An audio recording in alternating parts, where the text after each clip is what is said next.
touching every name, every heart. Blue light, heal the heart. Blue light, come through the dark. Blue light, touch every name, every heart.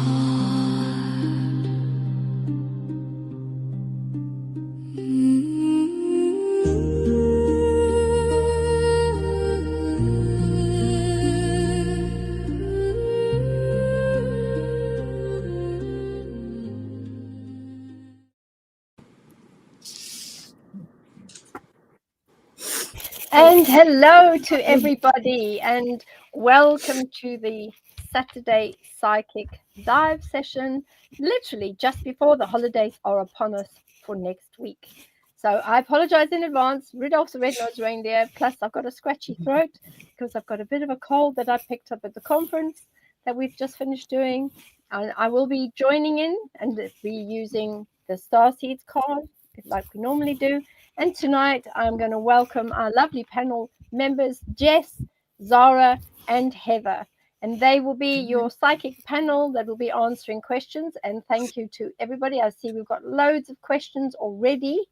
There they are. And we'll start with the ones that are starred. In the meantime, I'm going to go around the room and speak to everybody to find out what cards are you all using and what are you doing today and your background. And if you've got a Christmas message, then think about that, because we'll close today with a Christmas message ahead of Christmas next week. So Jess, what cards are you using today, please? The good old Rider-Waite, same old. They're looking a little bit more shabby this week. I've been reading with them a lot. And then I was prompted by my guides to grab this. If anyone has any dream interpretations that they're wanting to ask about. Yeah, I have a nice oracle deck with dream symbolism. So that'll be fun.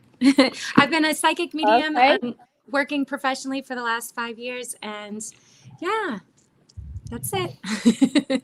Oh, fantastic. And Zara, what are you using today, please? I have Rider-Waite as well, the holographic ones that I love. And that's it today. But I have brought in my prophecy stone to see how that helps. Nice. Oh, that's going to be fab. And Heather, what are you using today, please? I'm using the Trish James personal predictions cards today. Oh, nice. Lovely. Yeah, So you'd use them before. They're very nice. Oh, they're very different. Oh, very cute. Like it. Right. So without further ado, let's go to our first person at the top of the list here. There you go. It should come up. This is from Baby Doll. Oh, hi, Baby Doll. We remember you from last time. And Baby Doll 1968. Hi, Beverly. I have Lyme's disease since 2009. But only discovered in 2011, so no cure works. Oh, we're so sorry for that. Lots of pain. I moved to Spain with my family, but setbacks continue. Will it get better? And that's love from Ilsa. So Ilsa, firstly, if you're celebrating Christmas, Merry Christmas in advance from all of us. And I'll work around the room and see who's got what. Who wants to go first today? I can go. Oh, nobody wants. You'll go. All right, you go. You're in the hot seat. I'm going to put you over there in the hot seat. Go on, girl. Me? Okay, perfect. So, yes, you. My love and healing goes out to you especially during the holidays. I know as we come to we wrap up 2025, 2027, 2025, and we move into 2026. It's so interesting, Miss Bev. She's always on point. I was getting a huge message. This is a collective message as well. It's a really big time. Have fun for the holidays, but just with the toxins and everything going on in our world, know that this is a time of detox, physical detox, internet detox. And just try and just start with every little day, an inch makes a mile. and focus on clean alkaline water, spring water, if you can. And just bit by bit, maybe you switch to a paleo diet, maybe just fresh greens, organic fruits, vegetables, whatever your body is craving and what resonates with you. I always say everyone's DNA is very different. So you know what your body can process. Listen to your body. It's always speaking to you.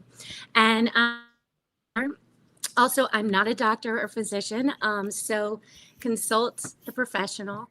But I felt really strongly this morning that my guides were saying that don't blame yourself. Find self-love through, detoxing, cleanses, maybe a mold detox. I know that with Lyme disease, that's a big factor as well, mold, candida overgrowth, and doing a parasite cleanse as well. So if those things resonate, consult your physician and ask. But I think those things would be great. And I do see the number 5 is like blinking out in my third eye.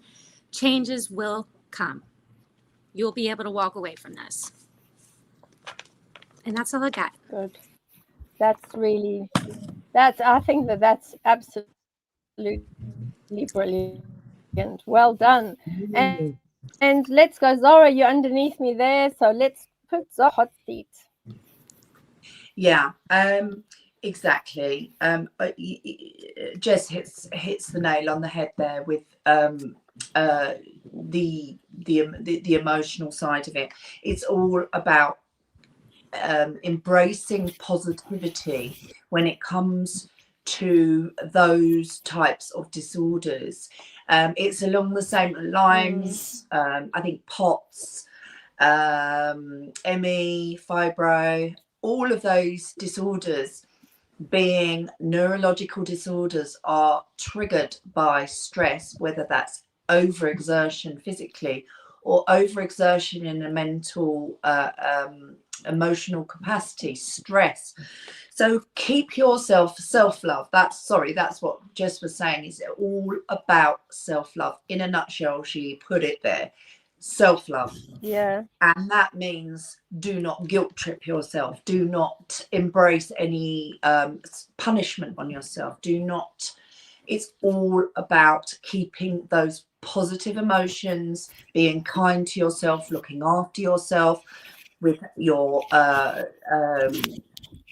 with plenty of rest if you need it, not falling into the negative emotions, because negative emotions equals stress equals symptoms. And in the case of that, I have pulled 3 for you, and the first one is the 8 of Swords, which indicates this feeling of being trapped, being a slave to your condition. But there is something you can do about that. There is an element in the 8 of Swords. There is an element of being able to free oneself that you're not acknowledging. And I see that with the Ace of Pentacles and the 3 of Wands, you will have the beginnings of material changes, and then you will move forward into action on it. So yes, I do see a positive change in that. If you can master your sense of positivity and control any negative emotions, try and keep them at bay, then you will master what you need in order to not trigger your condition. Yes, I think that's perfect. And we all know that obviously Lyme's disease is caused by a parasite. So there's a number of remedies that you can take on quite easily that are known throughout the internet too. So have a look at that, please, Ilse. What I do see around your energy body in that beautiful picture that you have, things, particularly the symptoms, will start getting better. But I think start looking at some of your alternative types of treatments that you can do that are not invasive. And last but not least, we're going to our Heather, because she's got a lovely set of cards. And Heather, what do you pick up for Ilse, baby doll? Right. We have got healing and recovery as a prediction. Yay! Healing That's and awesome. recovery. Fantastic. Excellent. Yes, and my little Oh, tip would well be as done. well, if That's you could, really if you perfect. could do a fire outside, throw your pain into the fire. That I have a lot of conditions, and that's what helps me. Yeah, I throw it all into fire, and it's nice to release. Does help. Oh, wow. That's good. And when you pardon my ignorance with this, but when you put your energies into the fire, just for everybody here that is learning as well, how would you do that with putting your pain into the fire? How do you do it? And if you can explain to our audience, how does it help you? I do round my tummy area in a round circle 3 times, and then I throw it once, and then I do it 3 times, and then I say, and so it is, and so it is, and so it is. F off pain, or whatever you need to say. Oh. And it just helps you take that little bit of power back. Yeah. And any emotions, do it into fire, it's fine. I think that's wonderful. So everybody in the chat over there that we can see,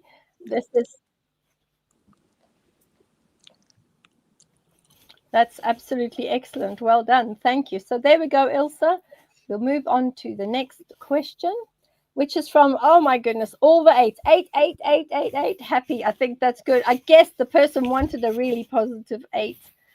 Now, this is, hi, Beverly. I'm sending documentation to very high places. Is it enough to negate the eviction? And will they pay more and lots of dollar signs? So I'm going to quickly take out for happy 88888, and I'm just going to pull the very top card that comes up there. What does it say? It says strength. This is good. You're being guided by the cosmos. Stay strong. A positive outcome is assured. But I might add, happy, that it's not necessarily feeling that it's going to be paying more dollars. I'll put that one aside down there and put the cards down there. But it might be that there's an opportunity to negate the eviction that you have looming over you. So again, I'm going to go back and ask either Jess, are you ready? No, you're not ready. You're still shuffling. Zara, are you ready to go ahead for happy regarding what she has said here? Yeah. I've got the Emperor, and he's a very strong male figure, a father figure that will take control. He really is a powerful figure. So I do feel that this is describing someone who is connected to it, but also I feel it is describing the energy that you are going to receive taking forward. So it is a positive card, and it is very much things will be managed and it, as I say, in a positive way. Well, that's a really good thing. At least that's a positive outcome. Thank you. And Jess, what are your views, please? Okay, so it was a little bit confusing. And I was trying to figure out the flow chart, like the different pathways. So take what resonates and leave the rest. So what I was picking up on was that it will take the documentation that you sent off to very high places. Job well done. That was great. It looks like it's going to be kind of delayed in getting to your case, but it's going to kind of boomerang back around and help you. So there might be a little bit of money you need to throw at this, but I do see justice coming in, and that it will be negated eventually. It might not look like that at the first start of it, because as you know, the legal system, all the different departments and everything is kind of like, if someone's doing this, it's compartmentalized and no one's really communicating. And that's what I'm kind of seeing. So I do think even ultimately, they will pull it. It will be on record, and they'll reference it, and that will negate the eviction. So maybe just a little bit of money for maybe a consult. Good. And yeah. Yeah, I agree with you. I didn't see lots and lots and lots of dollars, but what I did see is there will be a monetary value. And I do feel that whoever the landlord is and what they're trying to do to push you out of the property, it might be more valuable for them to pay you a decent amount of money, particularly in the new year, to get you to vacate. And that eviction that you're talking about, it might be worth their while to pay you something a bit more, so that you do move on and they can take whatever you're living in back and re-rent it to someone else. So try to make it easier for them and say categorically, I'm open to going through with the eviction, provided I have X amount of whatever the cash is. Because I do think they are trying their level best to allow that eviction to go through. So see what resonates with you, but we've all picked very good positive cards for you. So I think that is great. And of course, have a wonderful Christmas next week. And I hope that you're going to be doing something special. So we've got Linda Bennett, 2721. Can you please pull a card for my mother-in-law? Oh God. She passed away this morning. Oh, I'm so sorry, Linda. That's awful. We were two peas in a pod, soulmates. Thank you for all that you do. Well, firstly, Linda, I'm just so sad for what has happened, and my heart goes out to you. And I will say, there's a lot of people that are going to be transitioning and will start moving across. Tomorrow is a huge energetic burst. There's another one, 24th to the 25th. And then over the last month or so, we've had the 3-eye Atlas energies. And people that want to leave have been leaving in droves. So just be aware. And obviously, Linda, it's a very difficult time for you. Awful to lose somebody just before Christmas. You share that issue with Aquana. Aquana has lost her nanny, her grandmother, exactly the same date on the 20th. So Linda, you now have got that in common with Aquana, and she is holding a 1-year memorial for her grandmother today, which is why she's not on the panel today. So our heart goes out to you, also to you, Linda. And Heather, what do you have in your cards for Linda Bennett 2721, please? We have friendship and company. So I would say that she'll always be near you. She'll always be with you. Two peas in a pod. It's beautiful. Oh, and the card shows two peas in a pod too. I think that's gorgeous. Well done. Okay. And let's have a look. Oh, bless. And they're both the same. Good. And Jess, what do you have for Linda Bennett, please? So just as a code of ethics, because, and I'm Jess, very sorry. Can you hear me? Hello? Yeah. Okay. Okay. Yes, perfect. we can hear you. Okay, sorry. I thought you said you couldn't hear me. So as a code of ethics, I like to give the spirit some time to transition because it's so new and so soon. But I did get confirmation from my guides. I've heard of Archangel Camille, but I'm not. You might want to look it up and research what this archangel is particularly in charge of, because I feel it will resonate with you. And I'm seeing lots of stars in the night sky as well as confirmation in a better place. But yeah, look up Archangel Camille. There's something significant with this archangel assisting the transition of your mother-in-law. And my love goes out to you. Condolences. Oh, thank you. I'm sure that Linda Bennett can do with that. And of course, Zara, what do you pick up to do with Linda Bennett and with her mother-in-law that's just passed that she was so close to? Yeah, Linda, I'm so sorry. And to have a mother-in-law who's close to you is so precious, isn't it? And I'm so sorry for your loss. That must be really hard for you today. And, you know, in the coming future days in adjusting to losing her in the physical form. She's coming through on the cards by saying that this is actually going to be a very positive connection for the family. So she's looking on the bright side, because what I'm getting is that this is going to bring the family closer. There's going to be those family ties are coming back. It'll all come back in. It'll bring good news in, and it will bring good news in quickly. So I feel like I'm being directed towards possibly an estranged family.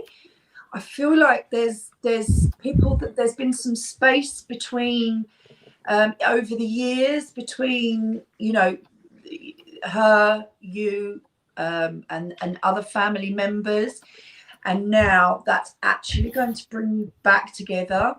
And I'm hearing that, in fact, that there will be someone who can really come in and connect with you in that time. So despite losing her, she is irreplaceable, but there is someone coming in from the family connections that will be a gift to you, because they're going to come in with love and real connection. Oh, that's awesome. So there's obviously an opening of the ways there, opening up to all sorts of new things. So that's really good for you, Linda. And I would suggest, you know, as she's only just gone this morning, light a candle and, you know, say your own goodbyes in your own way, so that at least as she's still busy transitioning and changing, at least let her know with your own energy. Just send that out to her and know that you will miss her, but you wish her well on her long journey of light. And once again, we're all sending you condolences. So we've got Michael Doherty. Oops, it just disappeared. Why did it do that? Hold on. It's a bit finicky today. Michael Doherty 2898. Hi, Beva, Kwana, Sorrow, Jess, Heather, Mods, and Chatters. Oh, gosh, loads of them there. Feeling a bit lost. Please, can you pull a card for me? Thank you very much, and love and gratitude. The other thing I will say, Jess, is I know Michael Doherty had lost his own mother, and to see whether or not, and this is for Zara as well, whether you have any contact or any kind words that would come through for Michael Doherty, because he and his mother were very close. And I think with him feeling so lost, it would be good to see if there is anything from his mother. I don't know what his mother's name was, but if there is anything, please do. That would be good. And we're gonna start with Zara. You're in the hotspot anyway, so you know what? I'm gonna put you on the big screen, and you can start with Michael. Michael Doherty 2898. Yeah, I met Michael on the weekend, and I was just Oh, overjoyed. did you? I knew he would. Strangely, I knew he would be there, and then he introduced himself, and he was everything I expected him to be. Just a beautiful energy. So that was delightful. So that was so lovely to meet you, Michael. So yeah. So Michael, when I dipped in, well, firstly, I got the card for you for the Six of Cups, and that's taking you back to childhood memories, nostalgia, reconciliations amongst, you know, sort of previous relationships and friends. And so I think that does tie in with Mum, and I feel that Mum was a beautiful soul, wasn't she? She was a real beautiful soul, and you were so lucky to have her with you in life for you know, for everything. I feel that you were very similar in nature. And I'm also, I did get the name Mavis, so I don't know if that's her, whether she's got a friend called Mavis or someone else is coming through called Mavis. But I feel that she felt that she could live vicariously through you, because the things that she didn't get to do, you did just naturally. It wasn't like pushing Mum. It just naturally happened that the path you took, and she sort of like vicariously lived through you in a way, because of you were able to do the things that she would have loved to have done. I feel like you've had that conversation maybe some time ago. I feel like you had that conversation. She says, oh, you do. Oh, I would have loved to have done that. And you're now doing it. So she's very much around you in spirit, Michael. And she's just showed me a candle, so I don't know if that's something that you've thought about doing, but that is definitely something she is suggesting. Light a candle and just say a prayer to her, you know, come and show me a sign. That would really help you. If you as well is just to know she's close by. I'm actually feeling a little bit like I've got goosebumps. There's something about that. You think, oh, but what if? So I can feel that you would find that, oh, what if I freaked out? And I wouldn't want to offend her. But I think the level of the level of the sign, the intensity of the sign that you will get will be something that you can manage. So don't worry about that. Ask for a sign and she will give you what she believes that you can handle, and you will handle it, and you'll just find it warming and loving, and yeah, you know, and it will just give you that little bit of boost just to lift you.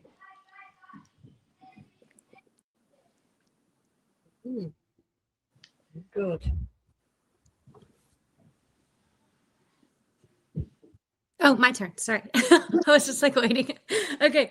So I got the cutest. She seems like she was a bit quirky. So it's almost as if she like walked off the street, like picked up some garland that was like a house decoration, you know, holiday house decorations for Christmas, and like just stuck it on her head, or a wreath or something really funny. There was like some type of headband situation going on that she was showing to me. I also saw the number 10 as significant. So that's either the month of October or the 10th of something, could be connected to her passing or to her birthday, anniversary, something like that. I also was getting like a metal cup that maybe had something significant connected to her. So this could be like a copper cup or stainless steel. I'm going to say it felt more like brass or copper, not completely stainless steel looking. So there was something significant there, and a cheers going on, and she's well aware. The number 14, so 14 years of age, is a significant year that she has fond memories of you with. And what was the last thing? Oh, I heard her say Emery or Emirates. So I don't know, you know, I just say what I hear, see, feel. I don't know how it resonates, or Emery. Yeah, there was something Emery, Emirates, something like that. I don't know if this is a name or this is a fond memory, if she was known for always having Emery boards or something like that. So I trust that you will know how to interpret that one. And she sends her love, and she's going to be right there with you when you're cheersing with your cup. And that's all I got.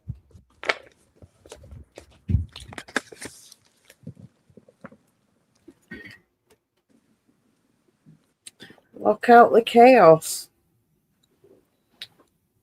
Maybe it could be a sign just to focus on yourself a little bit and work through losing your mom. It's a massive thing. Sometimes we don't face up to things. So maybe, yeah, but ask for a sign, and you should get a feather without birds you've been filming, hopefully. So that's what I would say about that.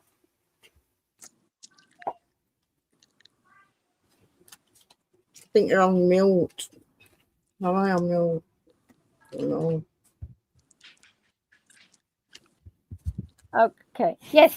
So for Michael Doherty, thank you for that question. And above all, Merry Christmas for next week. And Yes, we hope to see you again the week after that. So that's a very good one. Next one. And I'm going to put that there. So we have got Yearn for Sunshine.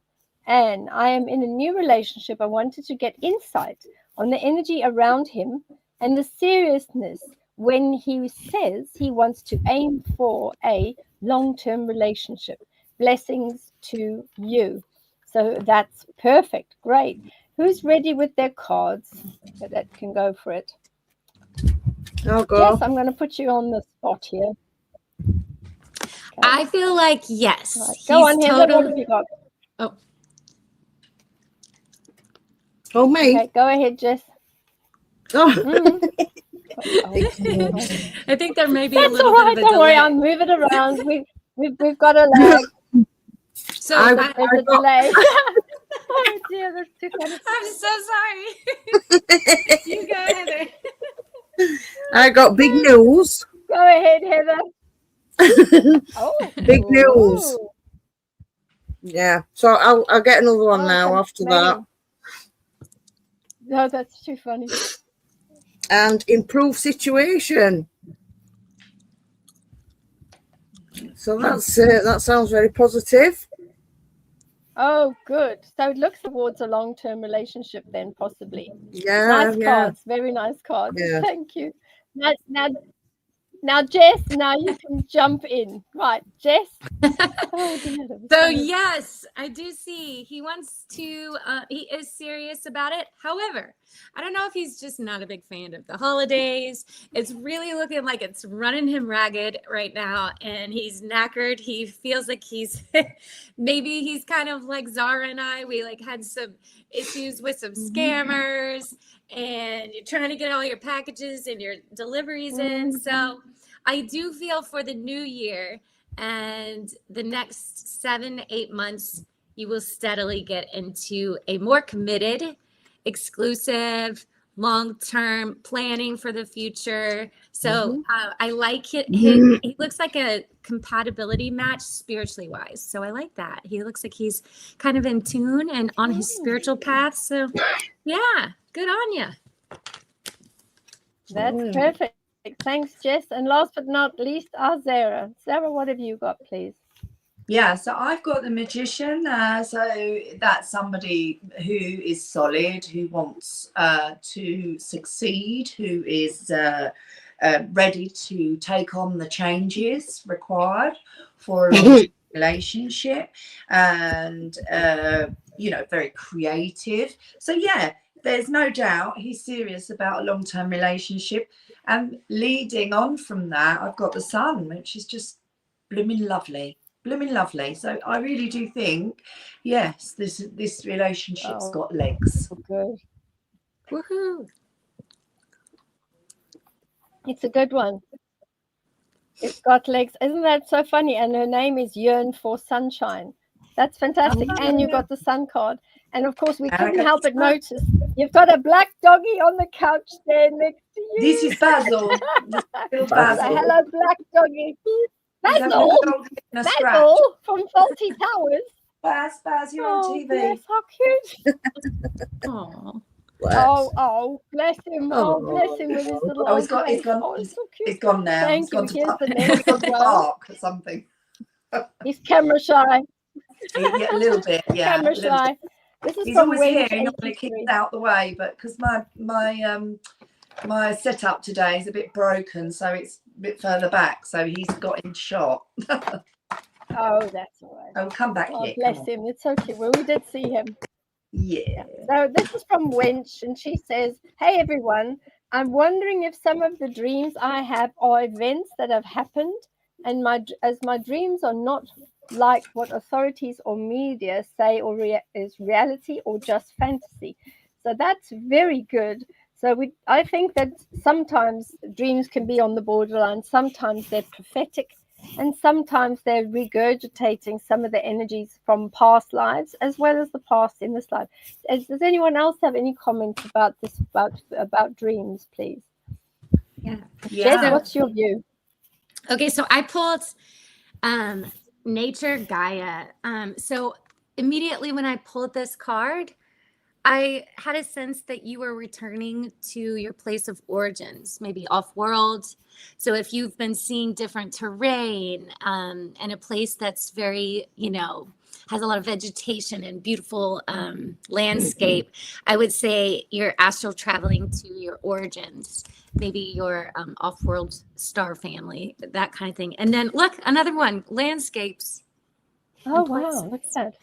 So yeah, I mean, listen, You are the ultimate authority. I tell everybody, even for my readings, I'm human. You know, we have a little bias in us because we have only experienced this particular lifetime that we're pulling from. We also pull from past lifetimes, but this life, it has the most, I guess, influence on how we see the world. And so, you know, I can't stand when I take other people's advice and I knew it was wrong. Truth, you know, so I say, you know, go hard, go big or go home. If it feels right to you, like, you're the ultimate authority. And that's my life path. Number one, it's like truth is illuminated. It looks different. It feels different. If it's truth, you can superimpose it on any other principle and it still rings true. So that's a little tip. And it always looks more illuminated to me. So follow your gut. You know best, even better than me. Oh, that's lovely. And Heather, you're at the top there. Heather, what do you have for Wench 83? Dreams.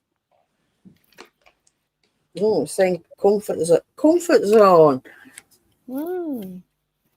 So that could mean that you are very happy doing what you're doing, but you've not seen too much of it yet.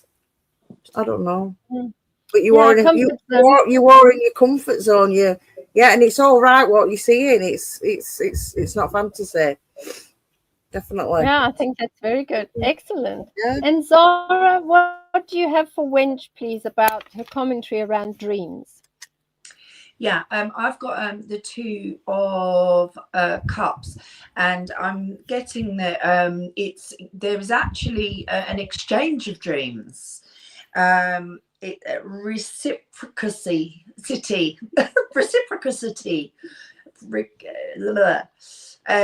reciprocating. Yeah, I'm getting that it's actually a swap of dreams.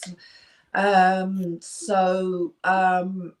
feel that there is some kind of there's obviously there's you with your dreams and you're exchanging information with somebody else in their dreams. That's what I'm getting.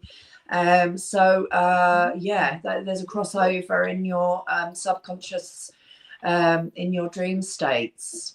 Interesting. So it's a bit like one of those times where individuals are on multiple timelines and you can see all the other multiple timelines in one lifetime. So I think that stands true. Thank you, ladies. Let's have a look at our next question. Anne, we did do this one, Anne. Sorry, I put that one up again. Here we go. Kate O'Sullivan. Hi, ladies. I have thrown my last year's illegal dispute whistleblower. Any messages from source or spirit guide? I feel a mission. I can't walk away. Have band one barrister. I don't really know what a band one barrister is, but we'll have a good go at this. That's for sure. Zara, you're in the hot seat there. Do you want to pull some cards for Kate O'Sullivan, please? Yeah, sure. Band one barrister. That sounds like a junior barrister. Maybe. But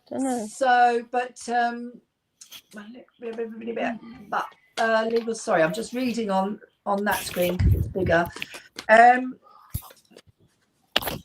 Right. Okay. So I've got the Ace of Wands, which is sort of sort of beginning, inspiration, new energy for it, and new ideas. But I've also got the 10 of Wands, which indicates it's quite a heavy load to be carrying.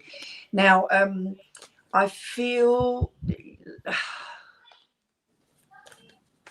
I want to say to you, continue until you really understand how it's affecting you. If it starts to feel too heavy, you've got to take your foot off the brake, off the accelerator rather, sorry, because I feel that there's a warning in that 10 of Wands of being overburdened.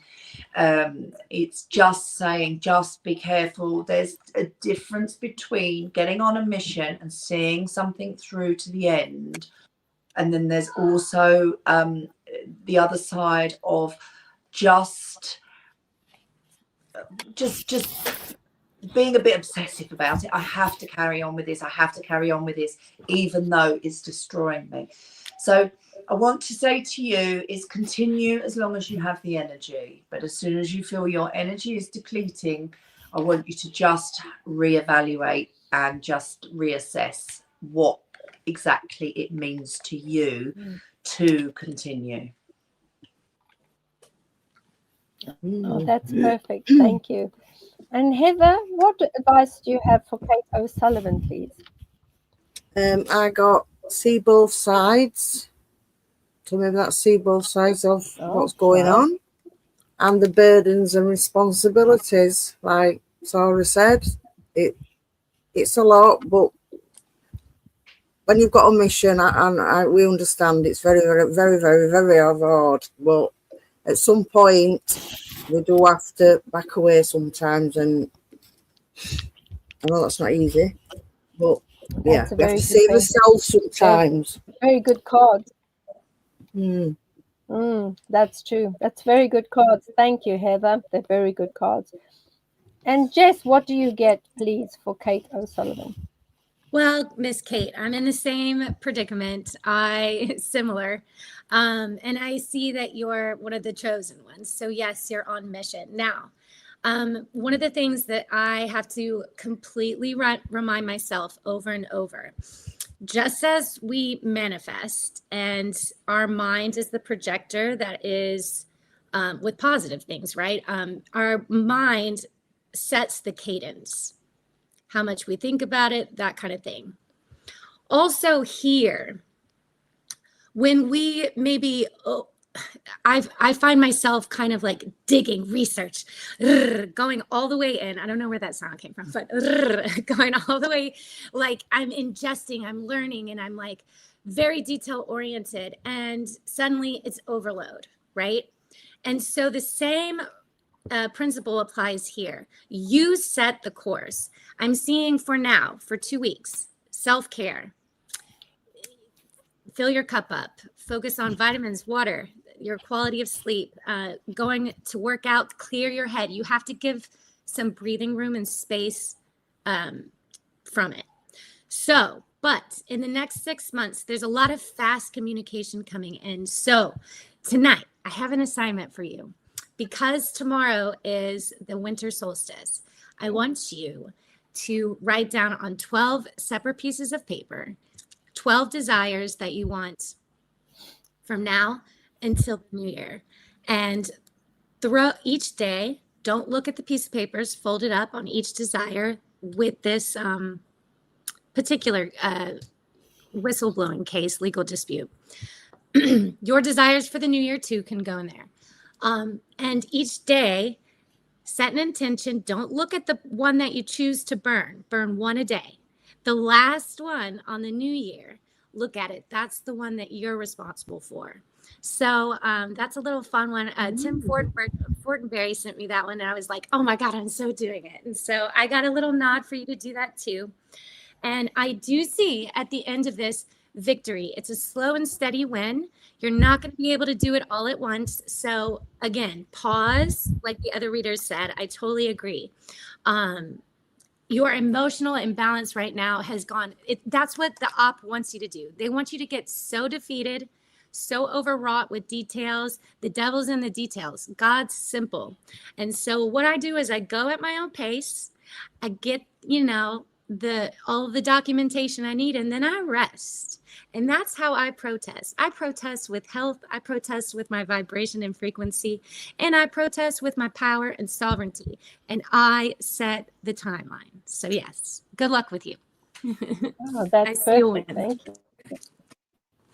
Thank you. And Zara, what do you have for Kate O'Sullivan, please? Yeah, I've done mine, haven't I? What did I say? Have I not? Oh yes, she. Oh yes, you did yours right Yeah. first. You yeah. You did. You did. You've done that. So there we go. So Kate, I'm hoping that all the different views from all the different ladies are keen for you. But remember that December has got a number of planets that are transitioning. And they also have a lot of direct motion. And that direct motion is an aspect that you can use. And there is a very strong aspect on December 22nd, which for everybody could also be used as a key aspect. That is Capricorn. The Capricorn sign is becoming very strong on the 22nd. And that means affection and loyalty are the consistencies that are happening on the 22nd. And if you can then look at that, draw that energy from the 22nd down, allow that foundation of that energy to demand or show you, command you, what is the review and what it is that you should be doing. Because you do have a mission, your intuition is really inspired. It's strong intuition. There's a lot of clarity there. And also you will have that creativity that comes out. Have a look at what is the end payment, not money, but what is it with energy and with yourself that you will have to give up in order to pursue this whistleblowing. And I think that you have done the right thing by using the effort that you've been going into to take a bit of a break, but then make that a choice of yours to decide how you use your energies.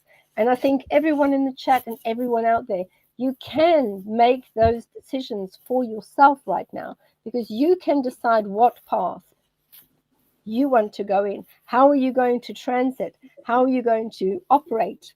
But more importantly, how are you going to seek harmony and balance? And that's not necessarily by allowing yourselves to fight and fight and fight. And in whistleblower's case is always very, very difficult. We have on my side here, we've got Heather, and she had been a whistleblower before. And I know that that type of case is very hard. So think about how are you going to use your energy and what will you lose by continuing to pursue a whistleblower case? Is that energy maybe not better used to better yourself and to do more for yourself rather than trying to push forward as a whistleblower? I hope that answers your question. It's a difficult position to be in, but do what is right for you, because you are you and you know yourself far better than any of us do. Move on to the next one. I'm going to quickly go and find it. I think it's this one. I think we've had that one. I'm just going to go down, and I've done that one. Mexi Girl 1. I'm sure that some of the ways of writing things, I'm not great at saying them, but that's Mexico, but I recognize the bear. I do. Hi all. Guidance please for 2026. Anything on love, $, career, family, moving. How to be prepared for the changes and what to expect. So then she says a big thank you. So you know what, Zara, you're in the hot seat there. So I'm afraid we're going to have to start with you straight away. There we go. And then we'll move around the room. This is what happens if you're in that box. Yeah, no worries. So I've just pulled judgment for you. So it's very much the evaluation, rebirth, growth, new directions, transitions, and endings of situations, breaking conventions, and very important changes. And I do see some big changes for you in the coming year. So for love, I see a change. I see a change in love. I see a situation that's at the moment is bumpy. I feel that situation is going to become more solid and stronger. Okay. Career, money. Money will be consistent, and all you have to do is say, please, can I have some more money? I just need enough money to sort things out. Ask them before bed and they will provide. Okay. Family, I feel that there's a strong connection with the family, and that's going to continue. I feel that there's one member of a family who might need extra support. Is it mum or an older female or a mumsy type figure, I feel that she's going to need a little bit extra support emotionally, because I feel like she might have just a bit of a bumpy ride in some area of her life, and she just needs everybody just to pull together and just to be just a bit kinder and gentler with her. That's all. Not a lot to ask, just a bit kinder and a bit gentler with her, and just to give her that extra support and love, to let her know that, you know, she doesn't have to go it alone. Moving, I don't see a move. But I feel like it keeps coming round in your head. It keeps coming round in your head. You're like, move. Different places, looking at her. Like, are you scrolling through Rightmove? Are you looking? You're desiring. You are manifesting as you're doing that. So that is going to come around, but I'm not seeing it for 2026. Although I feel like the plans are going to come together towards the end of 2026 more so, and you'll feel that the ideas and plans you have for moving will be more solidified by the end of that year. That's perfect. Lovely. And Heather, what do you have for Mexi Girl 1, please? It's the one. Boredom, inactivity. So that's, you're just ready for a new move, a new start. Roll with it. We'll see what else.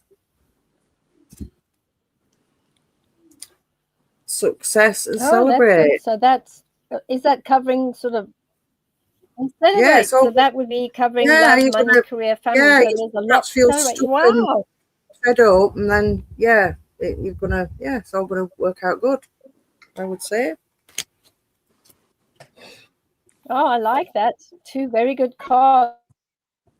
Well done. Mexico. Looks like 2026 is the year. And last but not least, Jess, what do you get for Mexico 1, please? Hi, Mexi Girl. Happy holidays. So, okay, I'm getting that it's going to be a very emotional next 4 months. But what I want you to do, don't be scared. This is not to invoke fear in you.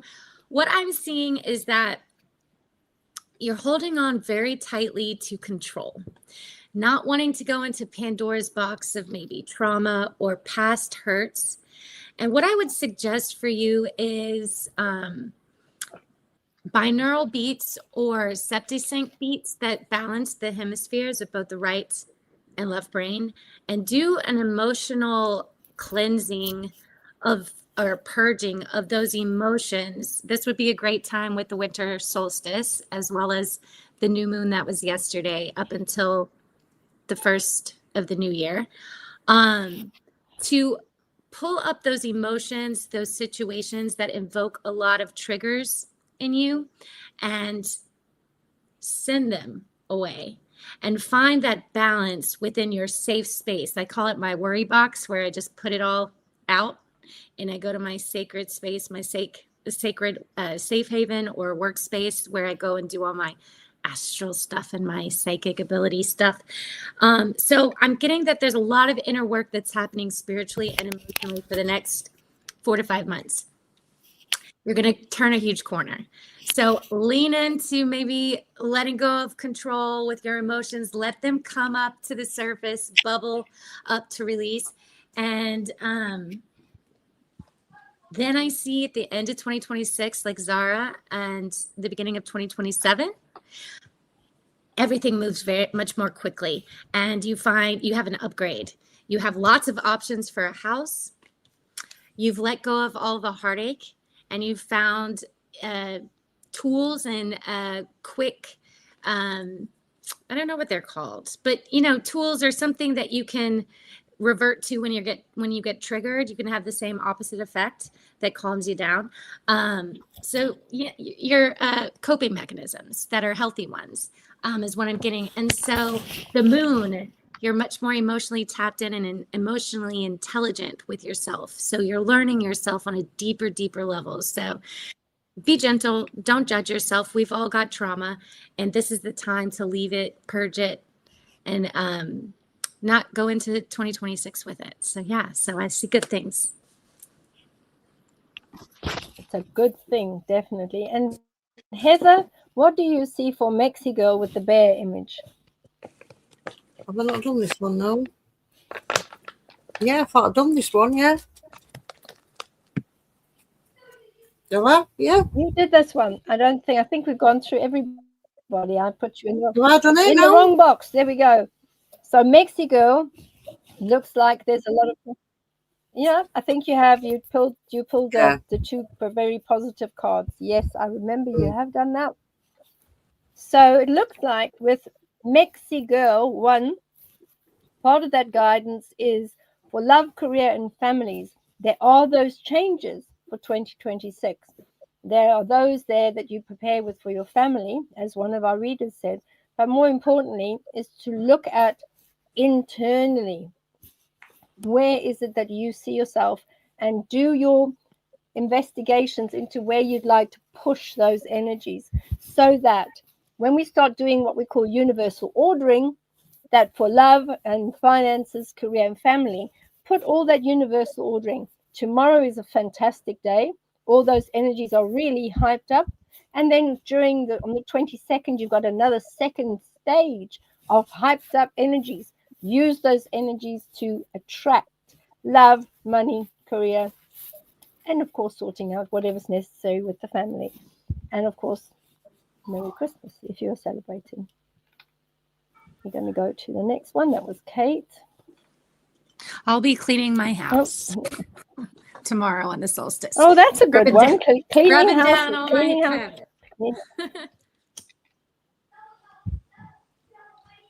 Wensha said, I was just out with my dog. I think I saw a four-legged creature in the garden of the hotel near I live. The hair on my arm stood up. Oh, wow. That's amazing. Well done. I hope you caught it on camera. It might not be. Kate O'Sullivan said, if the above is too heavy, no issues. Can we have a collective message for 2026 too, for all of us? I think we can do a collective message at the end for everyone. That's a good call there, Kate O'Sullivan. We like it. Let me have a look and see what else we have here. I'm just moving down. Please put QQQ in the front so that I know that it's a question. Oh, and here's the one with the bunny rabbit. That's so cute. Crystal J. Am I living up to my potential? And what can I do to improve? Thank you for another show. Oh, that's so lovely. Nice to see you, Crystal. So what I will do is I'm going to quickly just pull one card, and then I will pass you over to our other readers. So here we go. Star seed cards. Pick here. This is for Crystal. As you see, I'm just going to open it. Pick out the one over here. Let me see what it says. Oh, observation. Expand your consciousness. Well, there we go. Expand your consciousness by observing the divine matrix of life. So this is telling you, observation, expand the consciousness. So it looks like, although you are living a high potential, it looks like to do more shadow work so that you can expand and elongate that consciousness, move it out to a wider area. So we've got Heather up on the hot seat. Heather, are you happy to go ahead? Because you're in the hot seat. Could you go ahead for Crystal, please? I've got emotional overwhelm. Good. And vitality boost. Oh, wow. So maybe, self-care, like Jess says. Looks like, time to let some emotions go, like Beverly's just been saying. They're nice cards. Yep. Vitality, beautiful. Very, very good. Good. Oh, thank you, Heather. And Jess, what do you get for Crystal J? So I'm getting that the death card, crossed over card, and the hermit. And then I also pulled there we go. Good. the dreams card, school exams, and body in reverse. So what this tells me is there's always ways to improve, but my guides came in and they corrected you, and they were like, it's just a remembering, ha ha ha, and that you're meant to dig deeper and school yourself on the remembering. There's something really unique that's coming up, that's waiting to bubble up in your consciousness. It's kind of like this hidden gem that's been hidden away in your consciousness and subconsciousness, I would say. And so it takes time to dig and find that gem. And I'm getting deep meditation. I'm getting more time with yourself. Maybe you're very busy and energies from others are constantly coming and interrupting your thoughts or meditation. So it's really important to set healthy boundaries with that. So you prioritize your quality meditation time or you time, so you can get lost in your thoughts. A big thinker, you're very smart and a deep thinker. And so I would allow more time for that in 2026, just to get lost in your inner child thoughts and like, you know, why does this turn the way it does? I'm seeing that you're going to be in hermit mode and your own wise sage teacher. Oh, wonderful. Thank you. And Zara, what do you have for Crystal, please, based on Yeah, whether I've she's got into her top potential and how can she improve? Okay, so I've got the Queen of Wands and I have the Five of Swords. And what I'm getting from that is you are one of life's main characters. I'm getting that you are, you know, you command presence. You walk into a room and people notice. So I feel as a main character, what that can attract sometimes is a little bit of drama, a little bit of conflict. So I think if you wanted to improve, that's where you can look at those sorts of areas, is carry on being the main character, carry on standing in your power and being that sort of that radiation of light that walks into the room and everyone looks around. But just be aware of the negative things that you can get drawn into. So sometimes, you know, you might just be drawn into I don't know, a power struggle, or you might be drawn into a conflict situation, and yeah, before you know it, you're sort of drawn in, and then you're in a scrap. So I would just try and be 2 steps ahead of that, and rather than sort of allowing yourself to sort of, you know, get pulled into it, just take a step back, think, what could happen if I enter into this? What am I going to benefit from this? And actually, what might I find that I wish I hadn't had to endure from this? And I think that would definitely strengthen your inner knowledge and your power in general, because you will be just a wiser soul for it.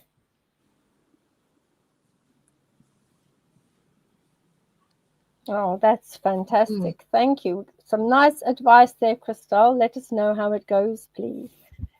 So we have just a quick question here. Kim Clayton Rosario. The question is, will I see my daughter soon? So it's quite a direct, specific question. So let's have a start with that. Heather, have you pulled your cards already? Yes, I've pulled one, and that says see both sides. I don't know. Oh, what that could mean. Something to do with the daughter, no doubt, to see both sides. Yeah, and the other card is affected by external. So it's saying, yeah, you're not doing, obviously you're not doing very well. So we'll see what Jess and yeah, I think you're right. It could be there's an issue. Yeah, see both sides. Yeah, absolutely. See both sides. Kim Clayton Rosario. Yeah. See what you get. Gosh, it sounds like a difficult scenario. And Zara, what do you want to answer Kim Clayton Rosario about seeing her daughter? Yeah, well, I've pulled the best card that you can have for that type of direct question. One, the answer is yes. Two, it's the 8 of Wands, which shows swift and positive communication. So yeah, good news is coming in. So I would say that's a most definite yes. What I would say is that, bearing in mind what the other readers say, that could help you pave the way for that swift message. So by seeing each side and by bearing in mind the other messages that will come through for you, then you will be prepared for that message to come in swiftly, for you to hear from your daughter, and then for you to be able to cope with the exchange in a fruitful, loving and solid way. Oh, that's perfect. Thank you. And Jess, what do you get for Kim Clayton Rosario about seeing her daughter? You know, my guys are being hysterical today. They're like, define soon. So I got around 7 months from now. You know, take it if it resonates. I got the number 7. That was a big one. And I was also, when I saw Heather's card, I was picking up someone here has heavy Gemini energy, whether it's a moon or the house you're working with right now in this particular stage of your life. But there's a lot of macro and micro going on, in and out, zooming in, zooming out, zooming in, questioning the side or the perspective, and just pause, you know, allow for the answers to come to you, maybe in the dream state or when you're meditating or walking and when you're in the flow state. So yeah, it's coming in the next 7 months. Until then, I would maybe not focus so much on the triggers or the lies. I'm getting there as like lies. And, you know, perspective is everything. We all have our own narratives and stories going on. So I agree with Heather, you know, trying to see it from a different lens, but also not letting someone bulldoze over you and knowing like you don't want gaslightopia going on where there's like a fantasy world where they're gaslighting you either. So straddle that line, find some balance. And you might, in 4 months from now, I'm seeing there's a big shift in your own mind where you get a new perspective. And then 7 months, it's like, boop, something drops on your doorstep and you have a conversation. So I do see a win right now. Everyone's drained. I'm feeling like the collective. That's brilliant. Just well rest. Done. So it looks like the general consensus of all the cards with all the readers, there's some toing and froing, but it looks like whatever's happened with the daughter is going to end up in something positive. So whether you actually see her, or whether you get messages and something comes maybe as a byproduct, that's also possible. The one thing that is very interesting that I picked up around that is that there's a cutoff energy, and that's something that you're going to have to overcome. So it is something that has happened that has brought about a cutoff. And I think this is why you're asking, will I see my daughter soon? Because you're feeling very cut off. So I hope that helps you. And above all, have a great Christmas ahead if you're celebrating. The next one is Nosy B 948. The question is my dad around me? So I think this question is about a spiritual aspect. So what we will do is we'll ask our 2 mediums, who is Jess and obviously Zara. Did you pick up anything? And then we'll come to Heather to just pull a couple of cards for Nosy B 948. That's a good name, I must say. It's very funny. So let's start. Let's suggest you're in the hot seat there. So guess what? You're going to have to go up first. Here we go. What do you see around Nosy B 948? Yeah, I love your photo. The whole vibe is. I chuckled out loud, and I feel your dad also did too, like a big belly laugh. I'm getting the number 9. So September or the 9th of something is significant in relation to him, his birthday, his anniversary, or passing. Also seeing the year 1990 8, I guess. I was about to say 99, but maybe 98, 99. They kind of just get in there and whatever, it's like a gumball machine, whatever comes out, slot machine. So I do feel that his message to you is, I'm free. He's really, really free. Like there's no shackles. No, he's like, I love that there's no job or mortgage here. I'm also seeing columns. So I don't know if you have like columns in your building or on your house, but in particular, maybe you're outside and you read a book or you sip tea or coffee in the mornings and you're next to a white column. That in particular, he's showing me. And I heard the name like Denny or Danny or Daniel, something like that, with something with a D.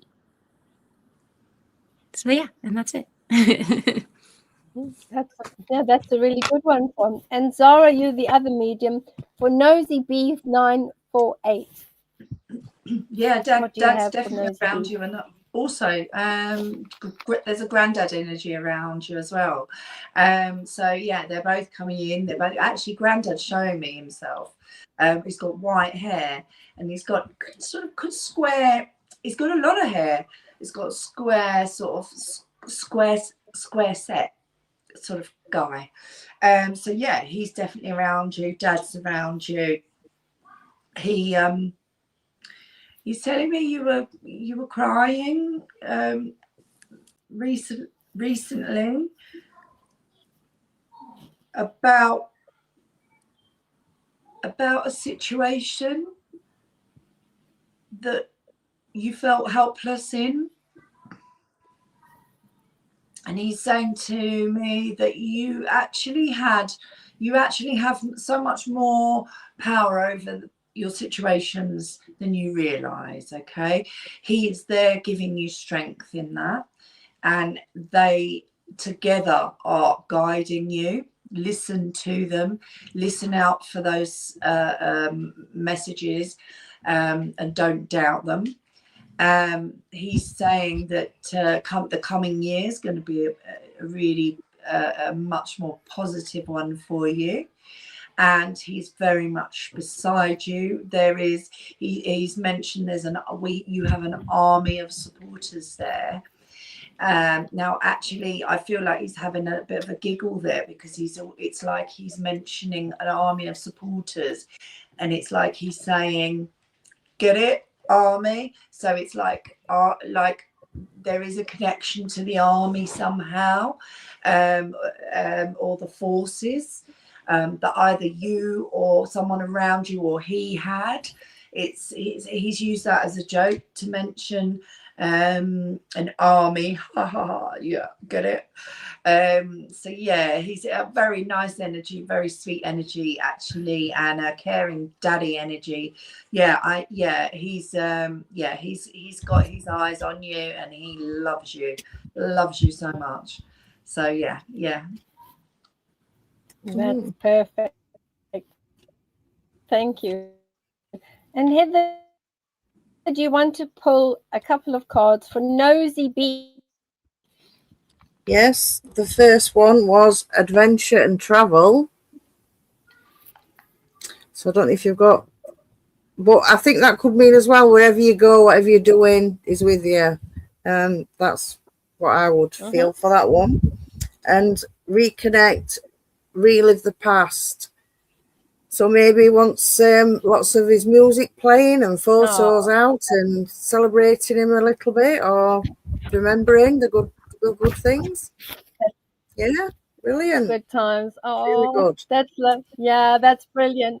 So go and celebrate Nosy B948. Go and celebrate the life of your dad and all the lovely memories that you had, because it's absolutely gorgeous.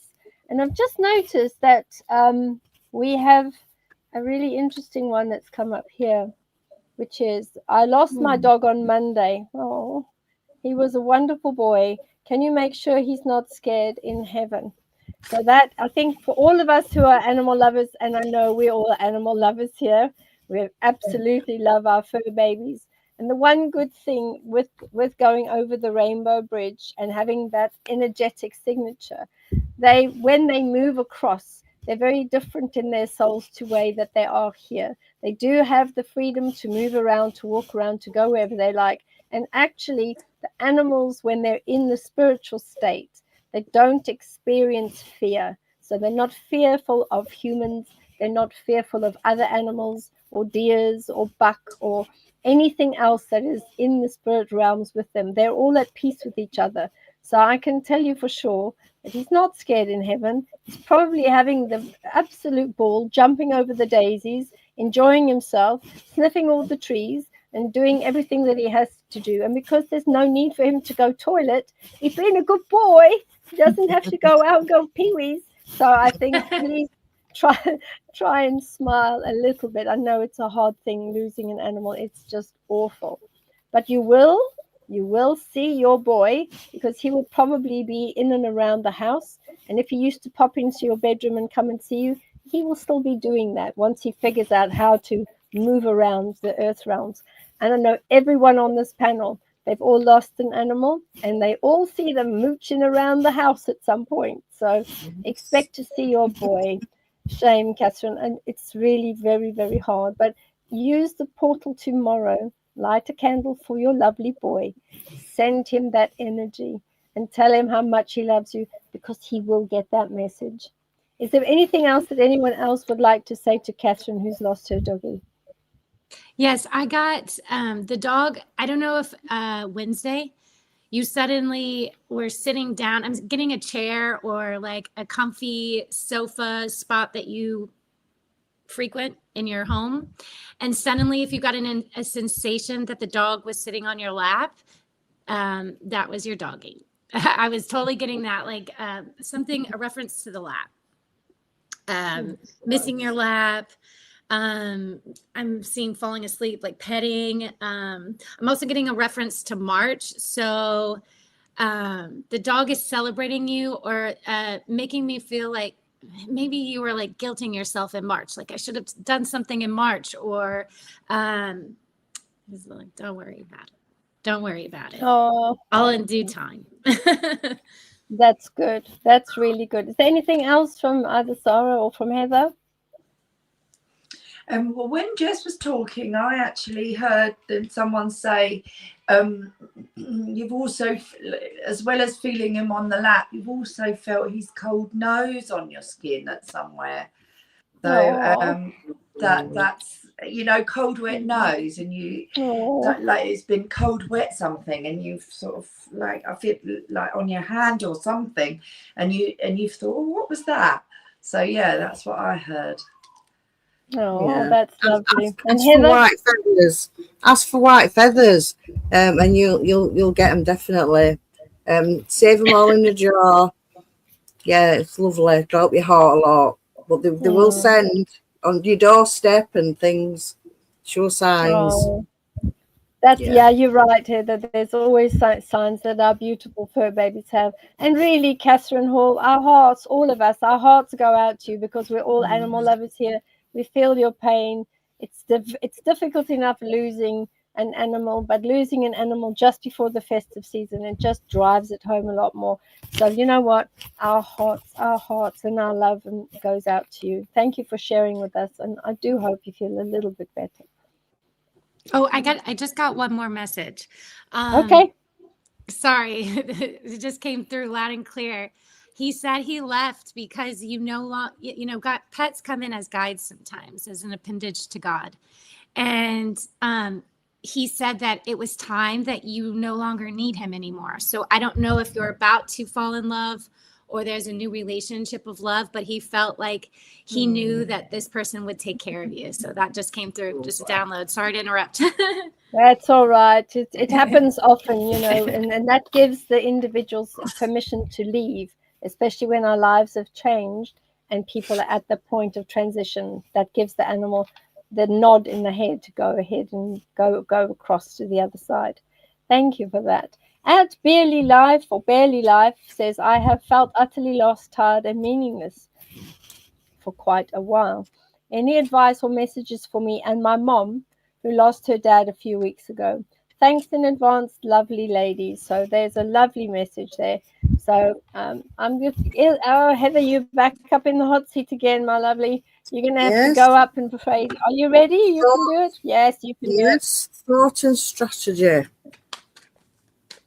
So, maybe start thinking about trying to fill your time a little bit and get busy a little bit. Find something that you enjoy doing. A fire is always a good thing. This is what I highly recommend for everything. A good fire is gets everything off and cleanses everything. And then we've got social connection. So I wonder if you need to reach out, to a few people, bit of support, bit of chat, Yeah. I think that's really good. Yeah, they're good cards, and that means big changes. So I think barely life, I think you won't be feeling lost for very much longer because you've got all sorts of things coming your way. Thank you, Heather. And Zara, you're up the top there. Would you give us something for barely life, please? Yeah, sure.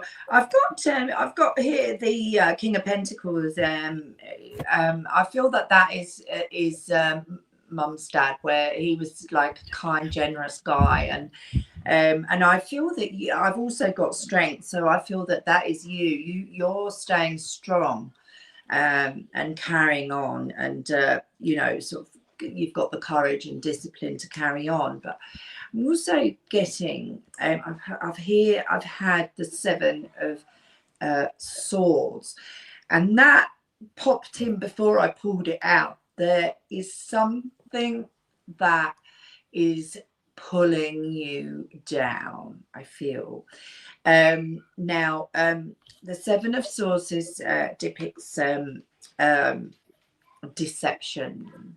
So and also it can depict a theft.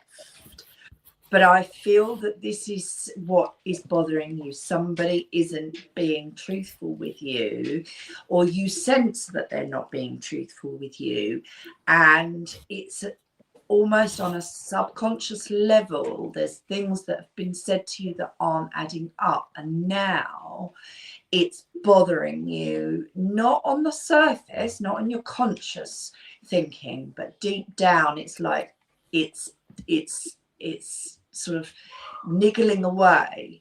So hopefully this might actually help you to just delve down and think, what does that mean? What's that all about?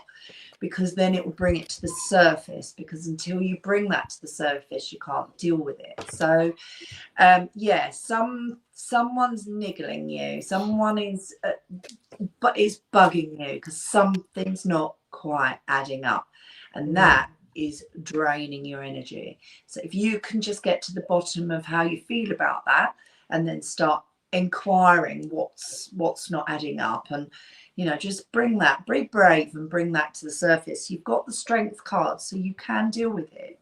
You are able to deal with this. You will be strong enough to deal with it, okay? And I'm asking if you would just consider it, because I think if you can bring that to the surface and just be honest about what it is and what's niggling you about this dishonesty, something not adding up, then you will be able to get a lot more momentum, and you will feel a lot more energy come back into you, because that is what is draining you right now. That's perfect. And Jessica, what do you get for barely life? Remember, of course, she says here that her mum lost her dad a few weeks ago. If there's any channeled messages from the dad. Yes. So I was getting some type of coin. I know everyone's from all over the place. I was like, is this a penny? Is this American? Or is this from the UK? And I got like a gold coin. So put this where it fits.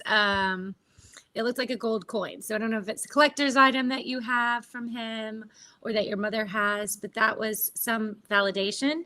And maybe you've been finding pennies a lot or something similar to that. This would be him showing signs that he's around.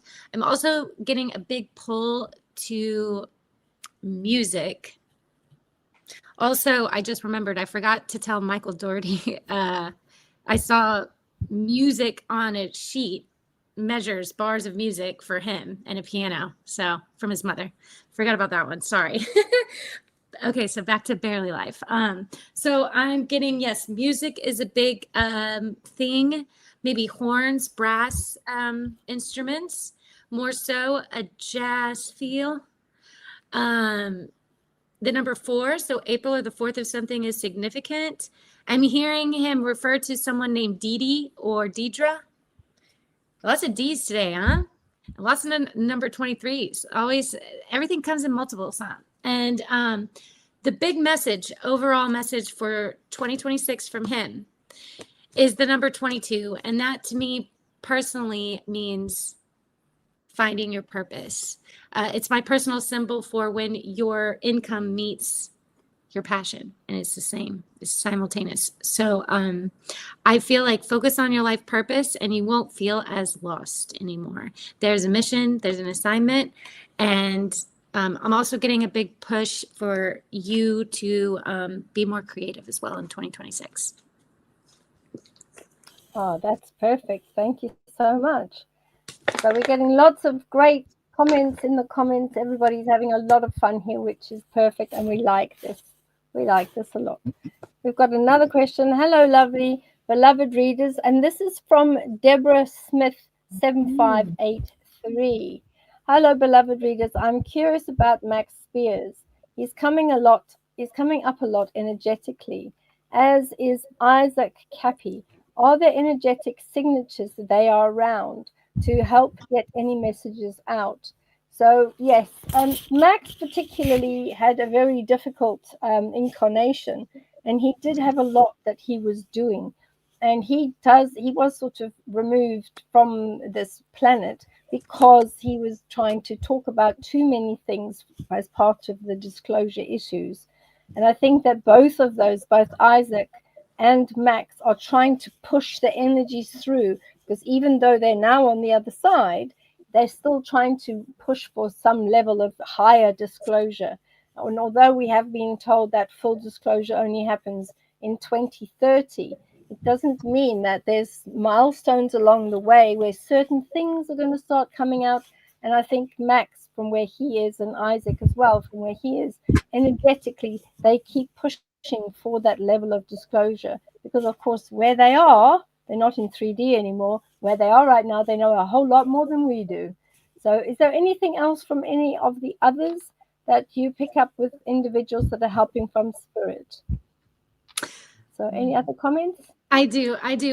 So it's coming in so rapidly, it's hard to make sense of it, but I'm getting, especially from Isaac Cappy, there is a particular message about energy signatures and our aura. And this might kind of also be in a collective message as well, I'm feeling at the end. But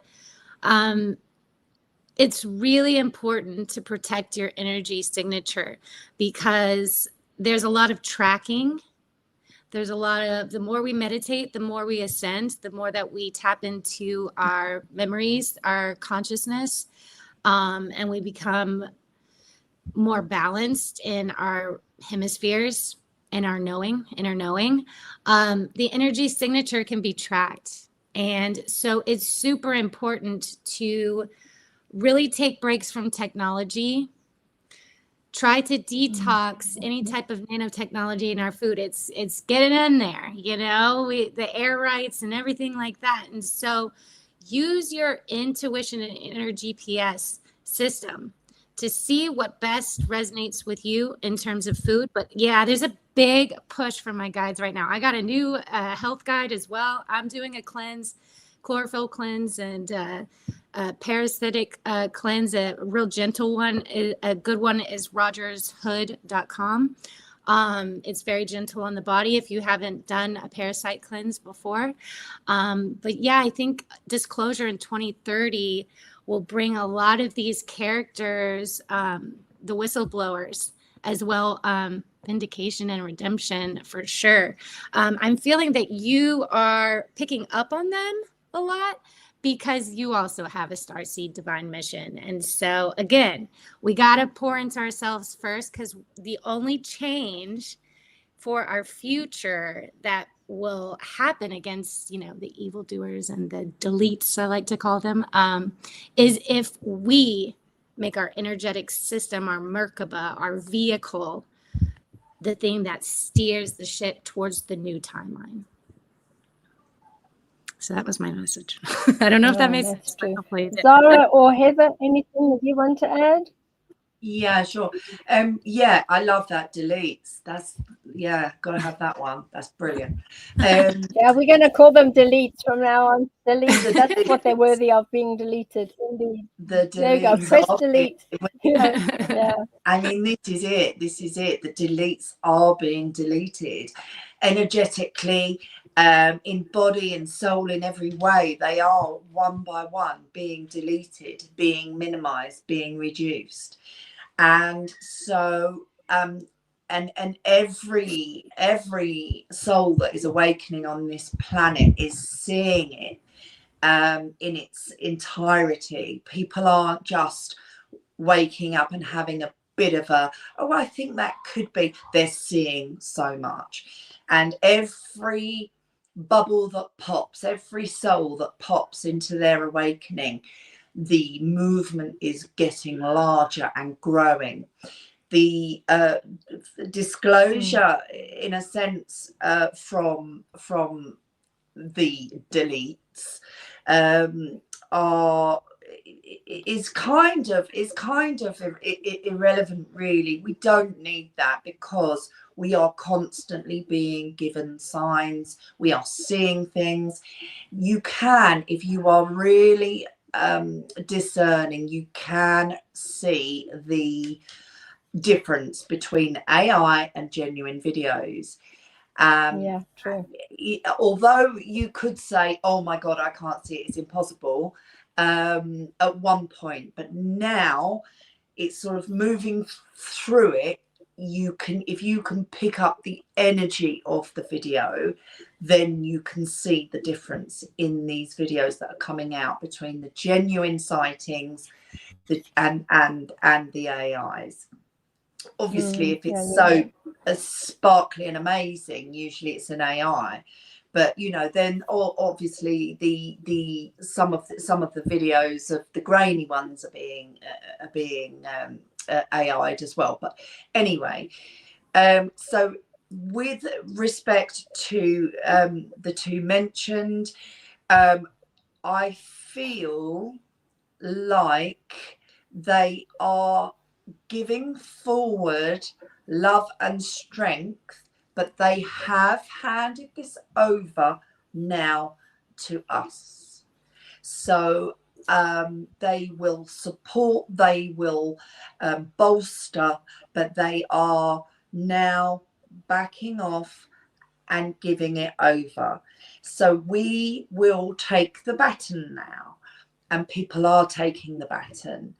They had so much, there was so much that they endured to push disclosure and to take it out into the public, and it was a heavy burden for them, and they are now free from that burden, and they have handed it over, and we will take that baton and we will continue, because everybody now who has that open mind is looking for truth, and they are not letting it go. So their movement is bigger than ever. I think it is, yeah. Disclosure is now a huge global, worldwide disclosure unit, and now it's got its own legs. We're going to see a lot of changes happening. Thank you for that. We've got Bernadette Davies 8980, and she says, thank you so much for helping. How am I able to reach my granddaughter Mia? I miss her so much as Christmas nears. I know her address now and asked her mom if I can send her a card. No reply. That's really, really sad, especially being a grandparent. And, a couple of us here are grandparents, and being estranged from a granddaughter, particularly one that you're very fond of. That's just, it's unacceptable. So I'm going to call grandmother rights. I'm sure Heather will call grandmother rights as well. Grandmother's right.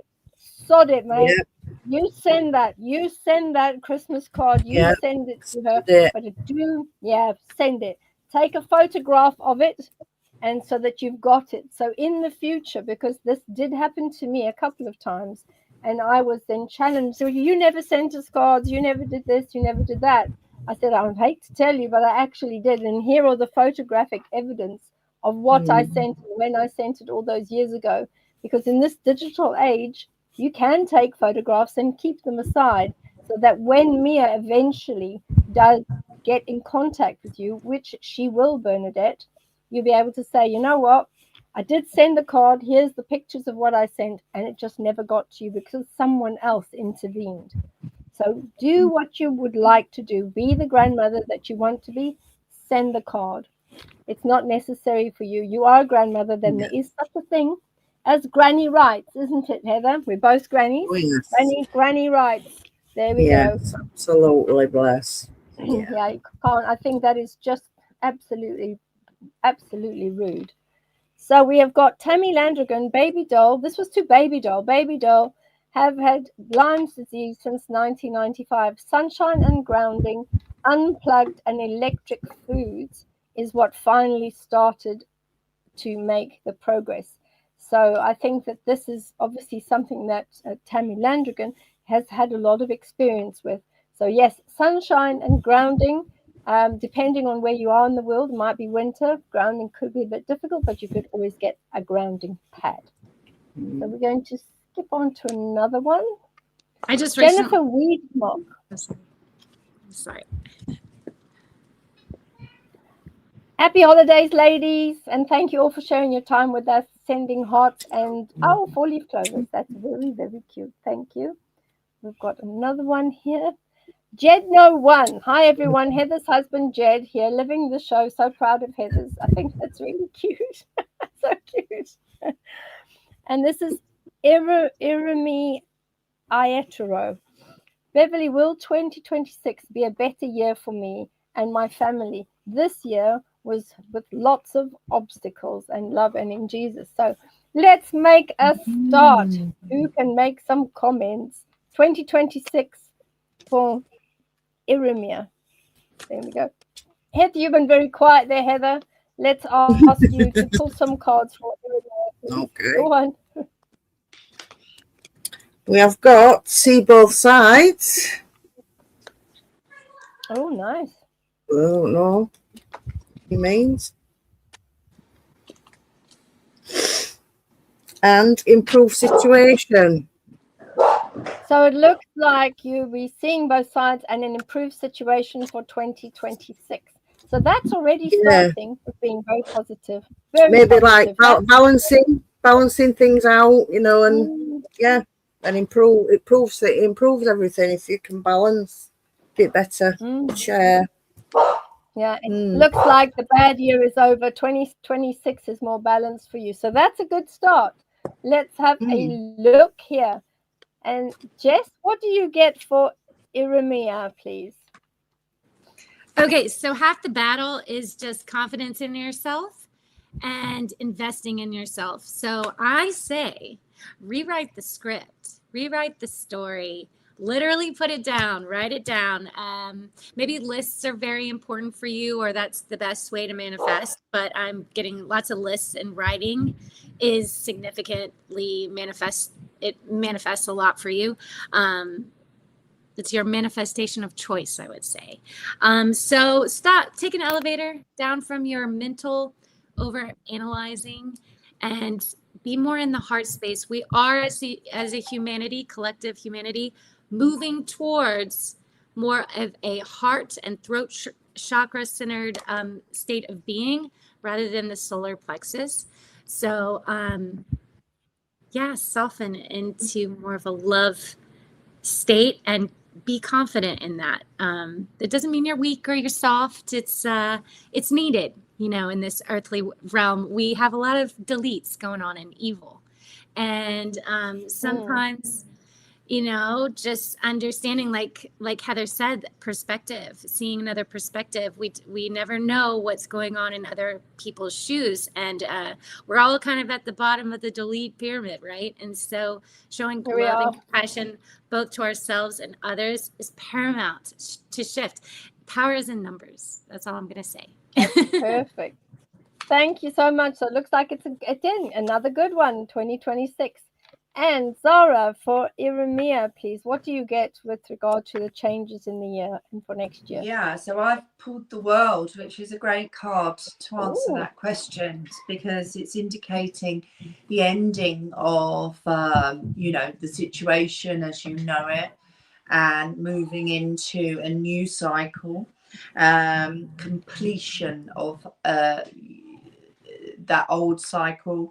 And it's very much a card of achievement, success, and completion, rewards, and joy to follow. So yeah, it's definitely suggesting that it's going to be a better year for you in 2026. Oh, that's perfect. Very, very good. So it looks like things are looking up, which is great. We've also had a reply feedback from the baby doll. Let me just get that up for you quickly. It is, thank you very much for my reading. Merry Christmas to you all too, which is absolutely lovely. And the same back. We're getting a lot of comments from everybody about fires and Yule logs and having a fire like tomorrow to make the most of all those energies. So I think that's a very, very good time that was sparked off by Heather's comment about doing special sacred fires. And then also for the lady that had lost, deepest condolences to Linda Bennett in the loss of her mother-in-law. So I know there's lots of comments in there also with condolences, Linda. I'm not sure whether you're still with us in the show, but we're all thinking of you. And we have another one from Denise Borojevic.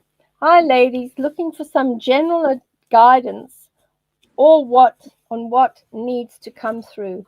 So thank you. So this is just a general one. So maybe what we'll do is we'll go around the room, pull a couple of cards for Denise Borojevic and see what comes through for her. So you're up there, Sarah. You're in the hot seat again. So guess what's happening to you? You're going to have to very quickly go first. Okay. Yeah. So I pulled the Chariot. A journey, victorious journey, and a forceful moving forward, cruising on forward with force and progress. So yeah, that's a good card to have going into the new year. I've also pulled the Queen of Pentacles, which she has a love of nature, she's sensual, she's successful, she has confidence, she's a good nurturer, and she's very trustworthy. So I think that's telling me to trust yourself. You are perfectly capable, you have a strong, powerful energy, and so you need to trust yourself. You are capable, and you are you have a lovely sensitive, nurturing, womanly side, but you're also very sort of the strength and capability that you have means that you can move forward with the Chariot in a strong, powerful way to achieve your goals.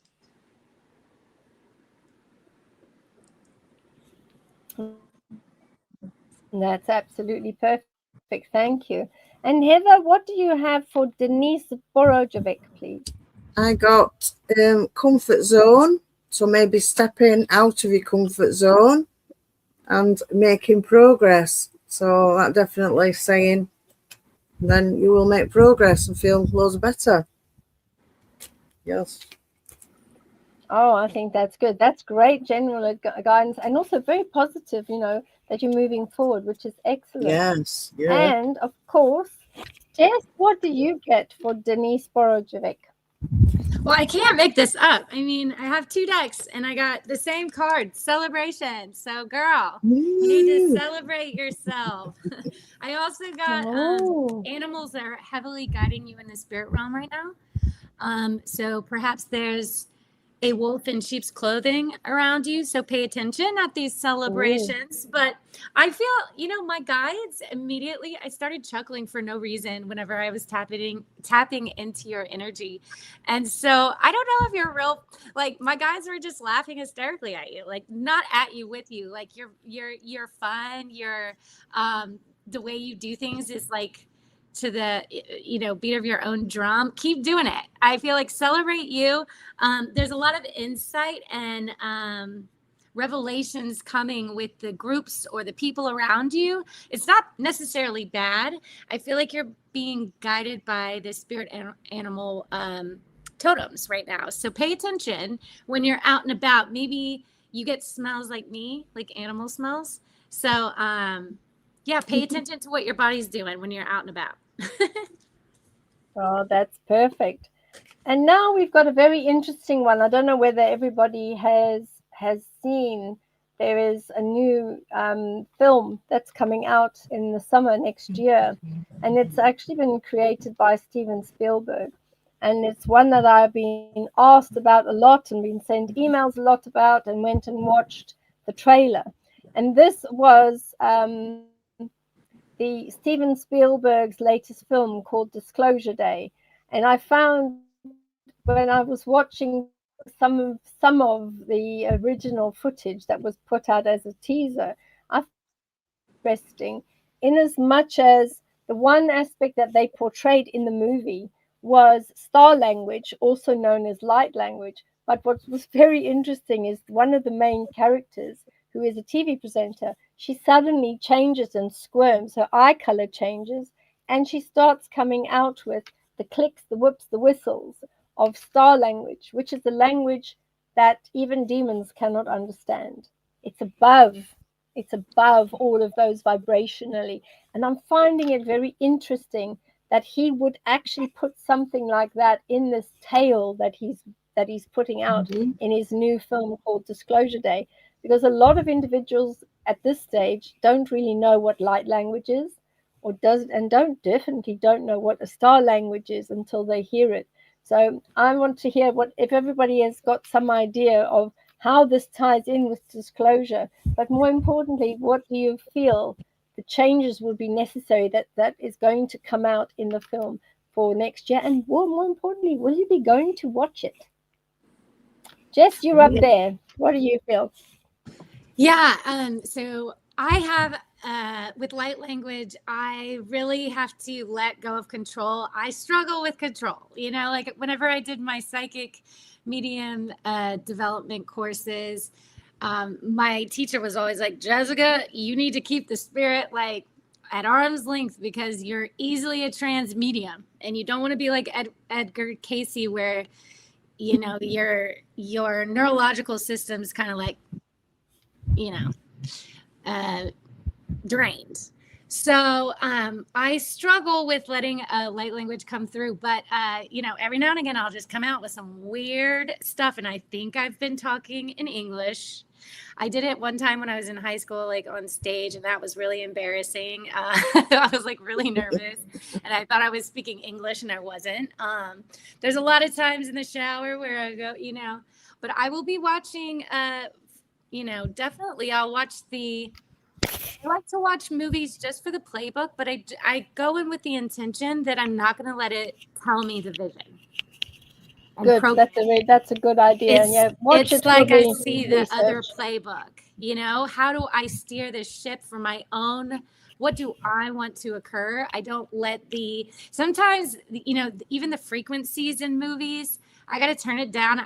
I'm just like an old granny where I watch just the subtitles, because the music really annoys me. It's so loud and it's so jarring, and I don't know what they're putting it, subtle messaging in there. But every time I fall asleep, there's a new scary movie out too. I don't know. It looked like it was written in like Roman numerals or some weird language. It was a scary movie. It looked so demonic. And it was just like on YouTube, like on one of the ads, I was like, what? This is like, it's getting bad. It's getting bad. And so, yeah, I'm kind of more of the variety where I stick to YouTube and like my people that I know that I resonate with or that I feel is speaking truth. And you walk into some dark, you walk into some, funny, funky paths, and then you got to turn around and use your discernment is the biggest thing.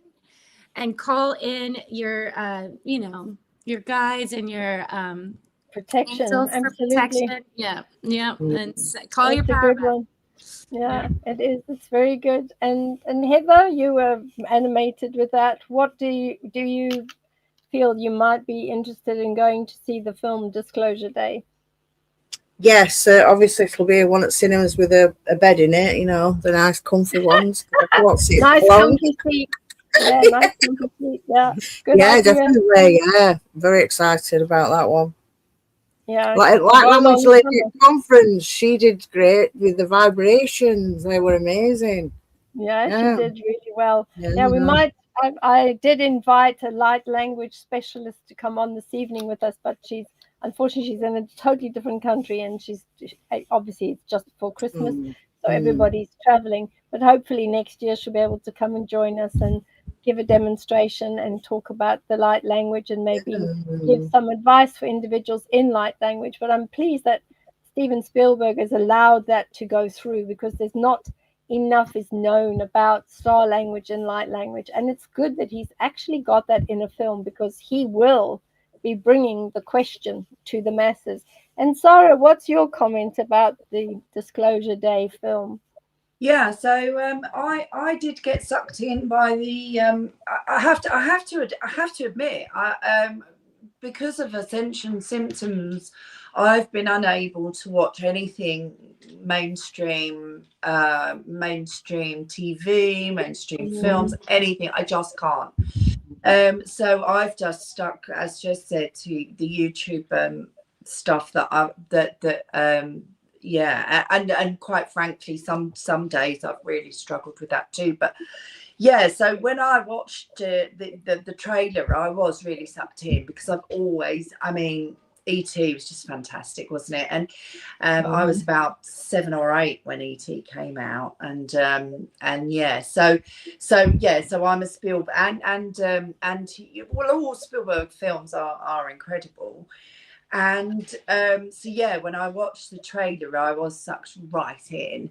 So as far as going to the cinema, I guess that depends where I'm at the time it comes out, but I would like to see it, because I just feel that it feels to me like it really is bringing some truths through.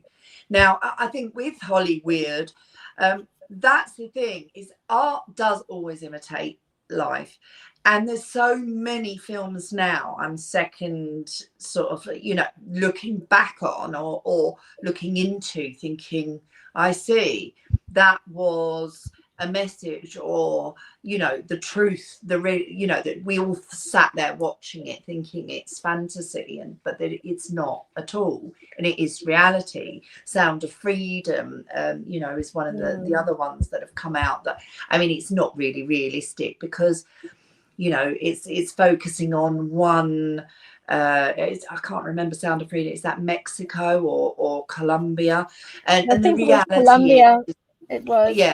So the reality is that the most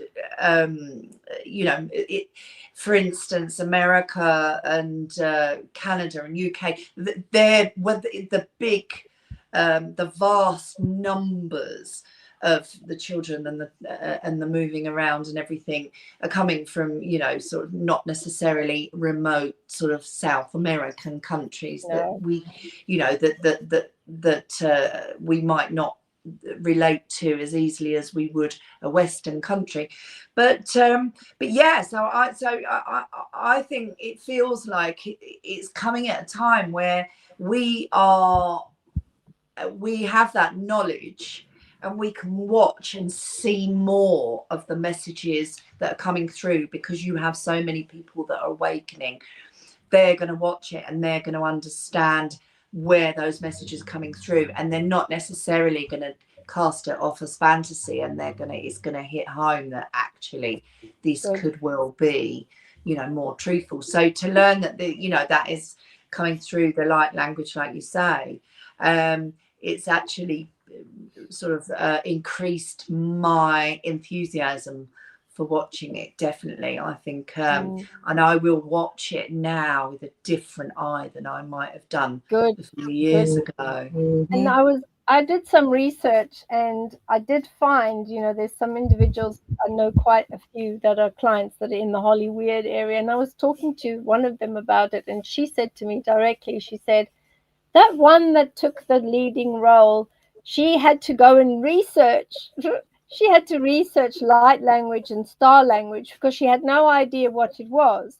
And in order to prepare for the role, she actually ended up going to a light mother for remembrance activation of, because everyone has got the capability of speaking angelic language, star language, and light language, which are all pretty much one and the same. So she went on for a 2-month activation before she did the role. Yeah, well, that sounds. I thought that's really good. I love that. I used to work with her father, and he was lovely. And I remember when her career sort of started to take off, and I teased him and said, "Oh, I went to see Devil Wears Prada." I said, "Yeah, she came across as a right bitch," and he laughed. But he was a nice man, and I've always kind of felt that sort of connection to her, and I just hope that she is protected, because so many Hollywood actresses and actors have been absolutely crucified and have been corrupted and have been slaughtered within their sort of energy fields. So I've always sort of prayed for her, hoping, and that in itself is a really lovely thing to hear, that she's gone to that teacher, and she's so that makes me feel warm. It's a good one. They've gone the extra mile. I definitely will be looking for a comfortable cinema to go and watch it in. But I will be watching it with my pen and paper handy. And then generally I will say, nobody likes to go to the cinema with me or watch a movie with me because I shout at the screen. I'm one of those who say, that's not right. That's not right. That's not the way to do it. And everybody's saying, shh. I know, I talk too much too. Screaming. Oh, yeah. That's not how it goes. Yeah, I've done that so many times on courtroom dramas. So don't sit anywhere near me. Yeah. That's terrible. We've got some feedback. Thanks, guys. We've got some feedback here. I've just seen it. Feedback from Linda Bennett 2721. Feedback says the family is so estranged. I hope people will come together for everyone's best good. We were good friends, and my companion before she developed, and she obviously was her companion or companion to her before she developed dementia. Oh, Linda, well, we are still sending you lots of love and light, my lovely, because it sounds like it's a really, really hard time going forward. We have got this one here, Tara Luby. My question is this a good time for me to retire? And she says, thank you. So thank you, Tara Luby. Let's ask around. Will you please do some cards for around the retirement, whether it's a good idea or not, for Tara Luby 4732. And for Tara, I'm going to pull a card out of the Star Seeds pack while everybody gets their cards ready. No, it's upside down. That was not clever, was it? There we go. Star Seeds. Right, then this is for Tara Luby. Should she be retiring? What is the good ideas there? So here we go. See what this says. Oh, very nice. Now, this is the first time ever that this card has appeared on the show. It's called Inner Alchemy. Inner alchemy is achieved when you react to fear with love. So this tells me, with this card, which I'll put up here. Inner alchemy. So Tara Luby, it's telling me that actually you're fearful to retire. You're not sure about retiring, but it says here, inner alchemy is achieved when you react to fear with love. So whatever you decide to do, and if the fear is taking over you, react and allow that love energy to be pushed through so that you're able to move forward. So if you find you are fearful about retirement or taking retirement, have a look at the base reason for it. So we'll have a look. Heather, what have you got for Tara Luby around retirement, please? Career advance. Oh, good. I don't know what that would mean. And vitality boost. Oh, so maybe a vitality boost could be happening if she retires, but also that maybe they will give you a career advancement to stop you from retiring. Oh dear. So there you go. That is a definite answer. Uh-oh. So if they don't want to lose you to get you to retire, and I've seen this happening a lot, particularly in hospitals and in education facilities where there's an older person, mature person who knows a lot and is very, very good, you get this career advancement coming up because they don't want people that have got years and years and years of experience walking out the door and retiring and never see them again. Those are good cards, very good cards. Yes. And Zara, what do you have for Tara Luby? Yeah, I got the star, which is a yes. It is, but but also as I got that, I and as Bev was reading her card, everything was tying together that it is really about conquering any fears that you have, because when you are taking a leap of faith, you have to just really take on the mindset that this decision, you'll make it and you'll deal with whatever ever comes along, and anything that does come along, you can handle it and you will be able to overcome any issues. And I mean, that's very much what this card is all about. Hope. It's a hope card. So I would say, yes, you can retire. Do not worry about anything. Anything that comes along is something that you can overcome, but you do not allow yourself to slip into fear. Fear will hold you back from every decision you'll ever. Yeah, that's very good. And it's so important. Fear is the thief of joy, and it's the opposite to love. So yeah, definitely attack that fear. I will not be scared. I will do this anyway, because I'm not going to indulge in that negative emotion, because it's not going to help me. It's only going to hold me back from making my decisions. Oh, that's good. Well done. And Jessica, for Tara Luby, is this a good time to retire? And why do I keep dreaming of my son who has passed? Well, I will tell you immediately, those are visitations. And as soon as you can remember, do a voice memo or write it down, because that language turns into symbolism of your higher self. Sometimes they're telepathic messages. I know in my dreams, it's like all telepathic communication. There's like no words actually said, which is interesting. So it's just an instant download. But if it's a very vivid dream, it's usually a visitation. So I would assume that's, I got confirmation that is. As far as retirement goes, also I got the number 8 with your son as a significance. So the month of August, or 8, or abundance, infinity is a symbol.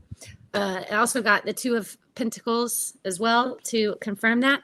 2s are all over my board, and I'm getting if soon equates to 2 months from now, within 2 months, then yes, that's a good time to retire.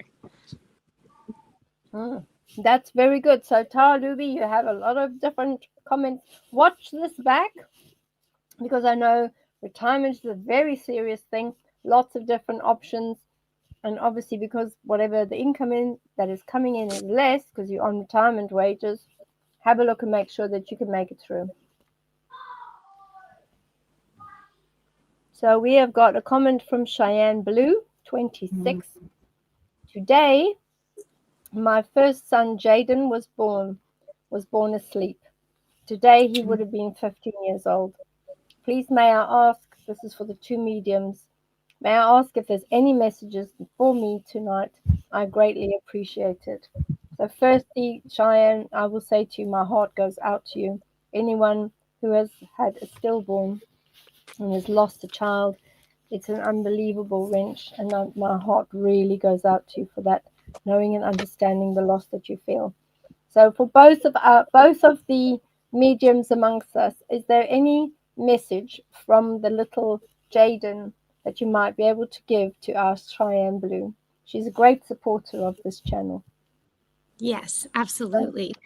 So I'm getting that something about your shower ledge. I don't know if there's, gosh, this is going to be such a hard one to unpack because it's all clairvoyant images. I'm seeing like in a shower, there's a ledge, and you have lots of bits and bobs. Look, I'm going to, y'all are rubbing off on me. Bits and bobs or cups filling up. It's kind of a lot. So I don't know if this is like just the symbolism of like 9 of cups, 10 of cups, symbolism. You make me so happy. Your essence, your joy. Or if this is symbolic of like, he watches over you and is shielding you and cleansing you, helping to cleanse. I don't know. Maybe I'm getting like, maybe you've been doing a lot of spiritual baths with different things in the shower. That might be what it is. So know that he's around there. I'm also, no surprise there, I'm getting tons of references to blue. And also when you're driving in the car, so blue signs or blue billboards, music with the lyrics that have blue in it, that definitely would be pointing to signs and symbols that he's sending. I'm also getting the month of May, or the 5th of something is significant in relation to him as well. And I don't know, something real funny. He's saying like he would have had like really skinny ankles and legs. I don't know. I don't know if the men in your family have really skinny legs, something like that. Kind of like a little chuckle there. And he's at peace, looking out for you. He has a sword with him, so he's been helping you cut cords as well recently. That's very, very beautiful. And our other medium, Jess, thank you for that. And Zara, what do you have, please, for Cheyenne Blue with her lovely son, Jaden? Yeah, well, I'm glad Jess mentioned blue, because it flashed in. It flashed into me, and I would have probably dismissed it if she hadn't mentioned it. So yeah, I got blue as well. So the blue signs, the blue, you know, I feel like he's very much drawn to that color, and but from his heart and his soul, he is saying, you are an incredible mother. You must understand that you are always making the right choices. Do not, this is coming from him, that's why it's going slow. Do not give yourself punishment for anything that you believe that you're not doing, because you are doing everything that you need to do. I feel that his whole choices were just to be with you in body just for that period of time. It's unimaginable pain to go through what you went through, but he feels so like he's electric with the privilege to be able to spend that time with you for that period of time that he was with you in body. And that's so really beautiful. that in itself was kind of what his purpose was. So please know that that was always his intention, to be just in there just for that period of time. That's very, very true. And so, Cheyenne, what I will share with you is that sometimes with stillborns, they only come through for a short period of time, but other times that only small piece of energetics is what they needed to be brought into the womb, the portal, and be like a sunbeam that is there for a brief moment for those months that he was live, kicking, and well, and then ended up allowing himself to leave the beauty of this life, fly again, and return into spirit. He does wish that he could have stayed, and he's very lucky to have felt the mothering energy of you while you were expecting him. And I think from that point of view, that compassionate voice that comes from him particularly is a sacred space for him. And it is one that he knew that it would be difficult, but he knew that you, as a strong mother, would be strong enough to be able to be sympathetic to what he needed and how he was going to grow as a person and as a soul. So he is trying to comfort you, and he is so pleased that you honor the memory of this little angel baby, and know that he's sending hope, he's sending solace and care to you, and he, as a parent, he's remembering you as well on this day. So it's not just you that's remembering him. As a parent in spirit, he's remembering you as well. So I think that is wonderful that you're remembering him 15 years on, and he has remembered you 15 years on too. So I'm going to take that off. I've got another question that has come through. I think we've seen this one before. It's a repeat of a different question earlier. I think we did ask this one. Let me have a look. And here's some feedback from Winch. Feedback. I understand what you mean. It makes sense around what's been happening. So there we go. It looks like that was a good one for everyone. It does make sense to her, which is great. We love to have feedback, by the way. So it's good that we're getting some. I'm just looking for the next. I'm looking for QQQs. And there's lots of other different commentaries. Oh, here's another feedback. Wow, we got good with the feedback tonight. Kate O'Sullivan, 827. Feedback. I am a Capricorn. Thanks for the reading. It all resonates. Absolutely. Yay. This is a complicated one that can't give the deets, but you guys are spot on. We'll give you more feedback next summer. That's lovely. Thank you so much, Kate. And I'm sure that things will come exactly as it should. So I'm just having a look to see what we've got here. Let me go through. So as we are now nearing the hour, or the couple of hours actually, we'll take another question, and then I'll have a look and see if there's any other questions further down. There might be. And then what we'll be able to do is an overall wrap up, because we'll be doing this before Christmas. And so while you're all talking, have a think about what you would like to share with everybody tonight as a wrap up for everybody in the chat and for everybody else that watches this later on the watch back.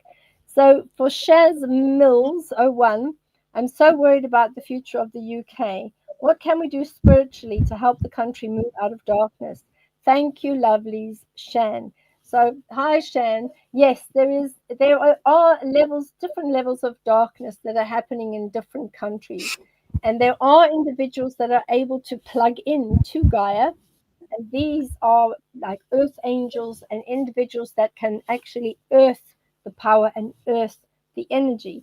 And I think that that's one thing that we can do, is we can all take our intentions in the country that we're in, stand on the ground outside, the real proper bare earth, or on the seashore, wherever you are, and say, I'm going to ground this energy. I'm sending healing to my country. I'm sending healing to those that run our country to allow them to see and perceive what is happening so that they can awaken and they can help my country that I live with. Let them awaken too and stop grinding these countries into the ground. So allow your energy to give to Gaia so that Gaia can then feed that back up through the trees, back up through the lakes and the water, back up through the rivers and the waterfalls, so that that can start cleansing the earth plane. What does everybody else have to say about this spiritually, what we can do to help our countries move out of the darkness? And Zara, you're up there. What do you say? Yeah, well, I say don't worry. The best thing we can do spiritually is to concentrate on positive energy, because everything that you concentrate on manifests. So we are creating our reality. And what I would say is yes, everything's chaotic. The world's chaotic. The UK's chaotic. There is so much unrest. There is so much injustice. We acknowledge that. But what we say is that this is what is required in order for true change and evolution to come around. It cannot get any worse. Therefore, we've hit the bottom. Allow yourself to bounce off the bottom and project up, because that is the only way is up. So I think that is the biggest thing that we kind of go wrong on, is by worrying and thinking, oh my goodness, this is just all going bad. And what we are doing is we are amplifying the negativity with those thoughts. So what we really need to be doing is using our positive emotions to say it is necessary. We need to just allow it to play out. We will come out of it the other end with something so much more beautiful, stronger, positive. Allow the love to grow. And the only way we allow the love to grow, the healing to grow, is by projecting that emotion and that thought into the ether. So that's what I would suggest.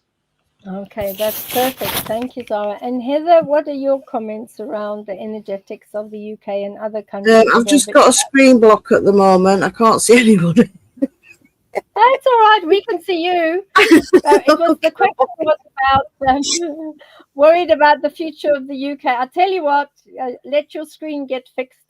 Whoever's got its hand over it, put your hand on and say, give it back. Give it back. I'll turn my sound off and see what I can do. Okay, that's fine. I'll go to Jessica and then we'll come back to you. And by then, hopefully, they would have given you your screen back. Jess, what do you think about countries that are in the darkness? Is there any commentary about? So I got what could possibly be done. Yes, there's loads I could say, but my grandfather just kind of came in and ran the show, and he said, you can control the nation by food, you can control countries by oil, you can control the world by money, but our energy, just like Zara said, is the real currency thereafter in energy harvesting. And so although it's very important to educate ourselves on the evil of the world and what's going on, it's a double-edged sword because it feeds the machine. So how do we pull our energy and make a conscious decision and intention on what we can control? So one of the things I do every morning is praying for the leaders of every country, that they're awakened, and that the star seeds that are kind of sprinkled all throughout the institutions in every system, there are going to be people placed that come online that suddenly want to do the right thing. And if you can visualize the earth or print it out if you need, and send energy from your hands while also praying for the intention for them to wake up to their God-given mission, that is how we kind of steer the timeline, in my opinion. And one way that we can control our own energetic system so it's not energy harvested is, again, focusing on, the healing waters, the healing foods that we can replenish ourselves with. And the silent protest is going at your own pace, picking, choosing. Free will is such an important thing that shouldn't be taken lightly. And again, nanotechnology and, the interfaces that we are day in and day out experiencing. It's no secret we need blue light filters, and that blue light healing is the antidote. So find the antidote in your everyday that you can control. And I feel that we have power in numbers. And so if all of us focus on the good and focus on what we desire, visualizing that, sending that love out, that's how we raise the vibration of the planet and change the timeline, in my opinion. That's perfect. Thank you so much. And we've got our Heather back with us. Heather, what do you say about the future of the UK and spirituality and coming out of the darkness? Yeah, I don't think we can get any lower now. We can only go up. That's true. Yeah. Just follow your own path and what's true to you and yourself, and it don't matter what anybody else thinks about what you're doing. You'll just follow, like they said, it's power in numbers. So the more people, just do your own thing at your own pace and learn and grow, and you'll be amazed by things that you come across. Yeah, that would be my advice. That's very true. Thank you so much. I'm glad you got your screen back. Someone was playing silly buggers with you there. So we have got some feedback here. Let me just get it on the screen. We've had a couple of feedbacks come through. Lovely ladies, thank you all. Yes, enjoyed the chat with you, Zara. 6 cups and advice noted. Jess, yes, Mum used emery boards. Decorations were important. Heather, thank you. And Bev, hope the cold clears. Yes, thank you so much. And Merry Christmas. Merry That's Christmas. lovely. Thank you, Michael Doherty. Merry Christmas. And we've got the next one. This is from Deanne Daly. Oh, hi, Deanne. Looking good with your horsey there. Is my work actually going to pull through? Been waiting for what it feels like an eternity. Thank you, ladies. So let's have a couple of cards for Deanne Daly regarding where things are going and how things are going. So just a general one would be good. So can I start with you, Heather? Thank you. Yes, we can. Here we go, Deanne. Get your pen and paper ready. Take a leap and take action. Yeah, and we've got burdens and responsibilities. So obviously there's a lot of responsibilities here. So that's what's happening. It's probably why it's taking an eternity as well, because you're kind of limited because you've got burdens and responsibilities. When you get that chance, take that jump, just do it as soon as you can. That's what I would say. No, that's brilliant. Thank you, Heather. And Zara, what do you have for Deanne Daly, please?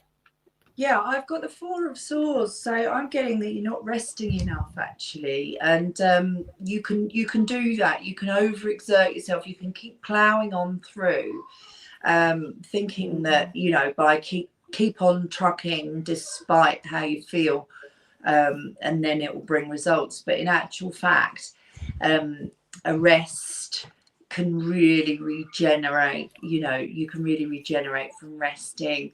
Recharge your batteries, and the rest as well can help you see things from a different angle. Once you've taken that break, you come back to it with fresh eyes. So that's what I'm getting, is just have a bit of a rest, contemplate, and then you can proceed.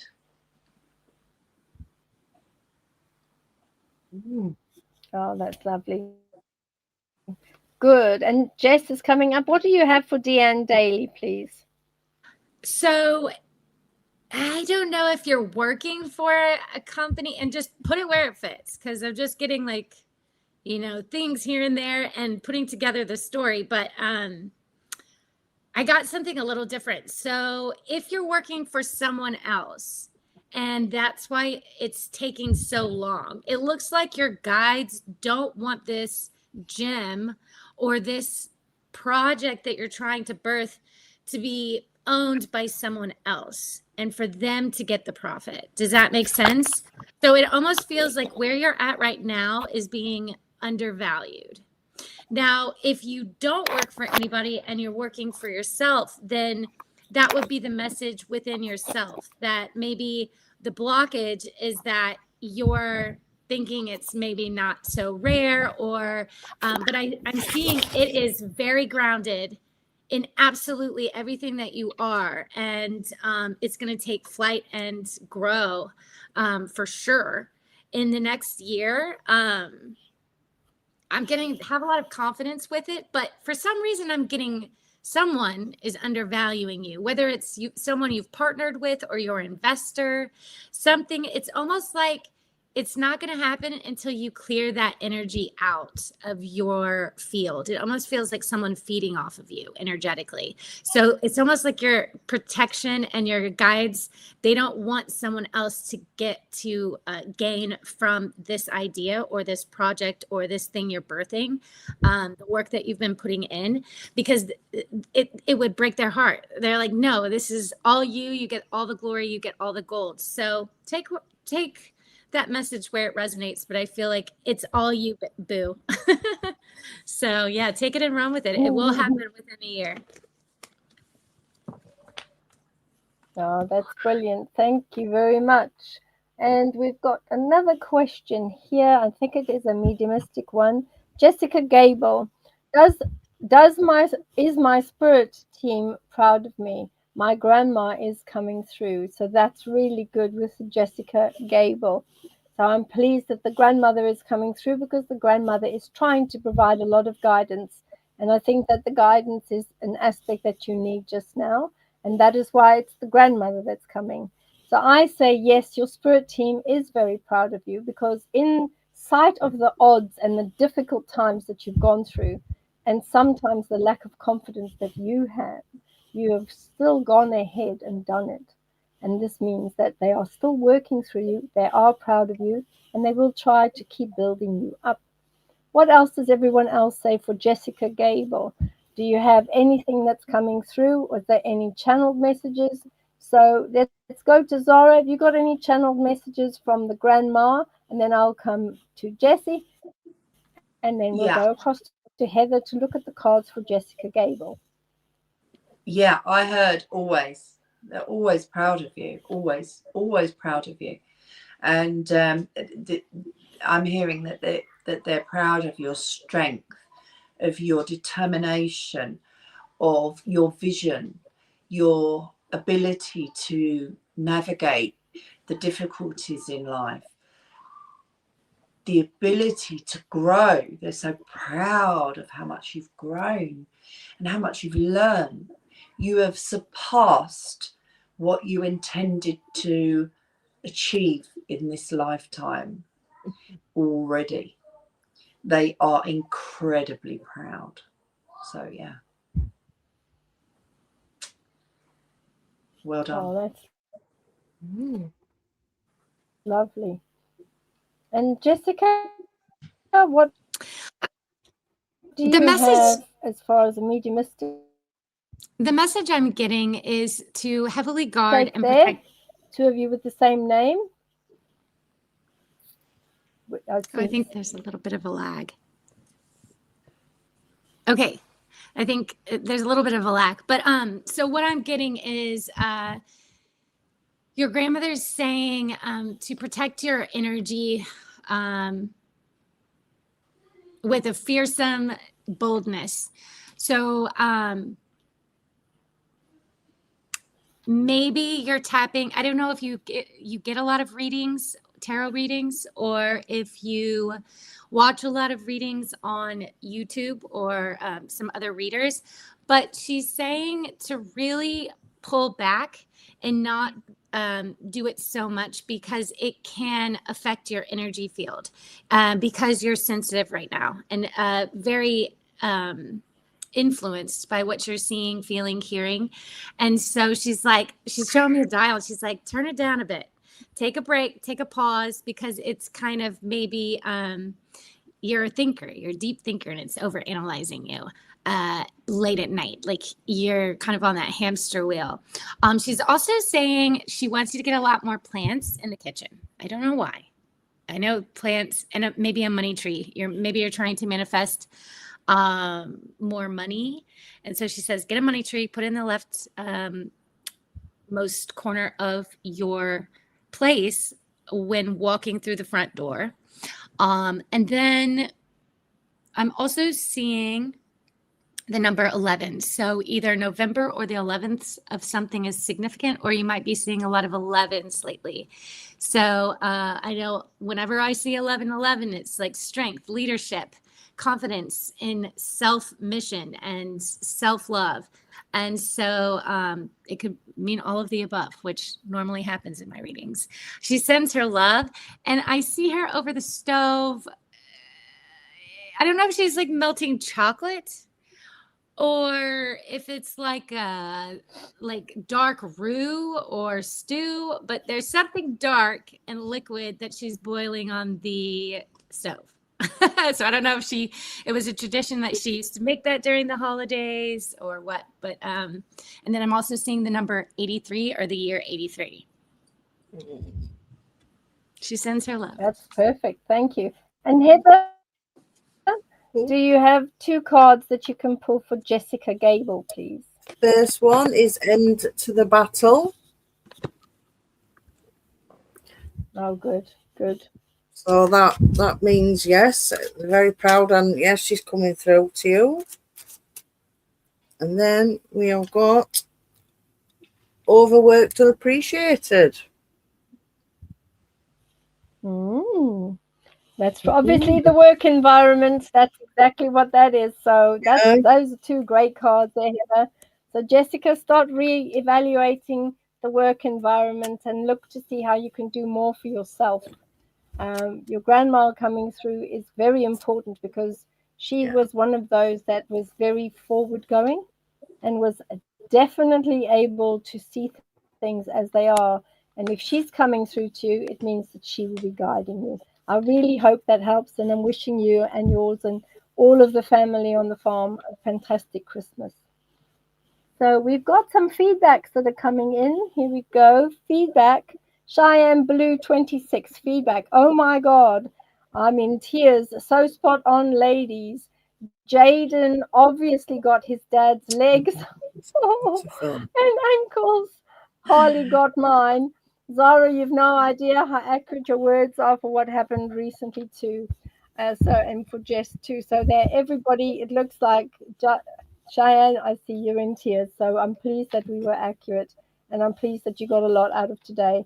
And our thoughts are with you for the loss of Jan. So that's really good. Let's have a look. This is thank you, ladies. I really needed that tonight. I needed to hear all the fight and decisions I've made and had to do are correct. I knew it, but doubt had crept up. Jess, yours too, amazing ladies. So that's really good. I can see there's another one down here. Feedback. Tashel Shamash, it's such a lovely picture. Feedback. Thank you so much, Bev. Abundance is flowing with your help. Happy holidays. And I want to send you all love and offerings. That's lovely. I'm so glad that things are working out better for you. Let me just see if I can find any more. I think there is one here. Oh, this is from Deanne. Deanne Daly. Thank you, ladies. I appreciate your guidance. I hope I'm not undervaluing myself, as it's what I want to do, even though it's below my pay grade.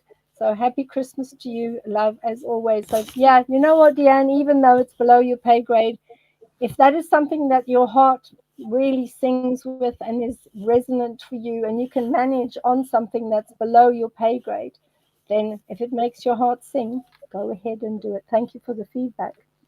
Just going to go up and see. That's another thank you. And this is one from Jessica Gable with the cooking a lot. So this is the grandmother. She cooked a lot. So that's confirmation. She cooked a lot. So whatever that stuff was in the pot that she was cooking, obviously Jessica is saying, yep, she cooked a lot, which is very good. That's lovely. I think that is pretty much.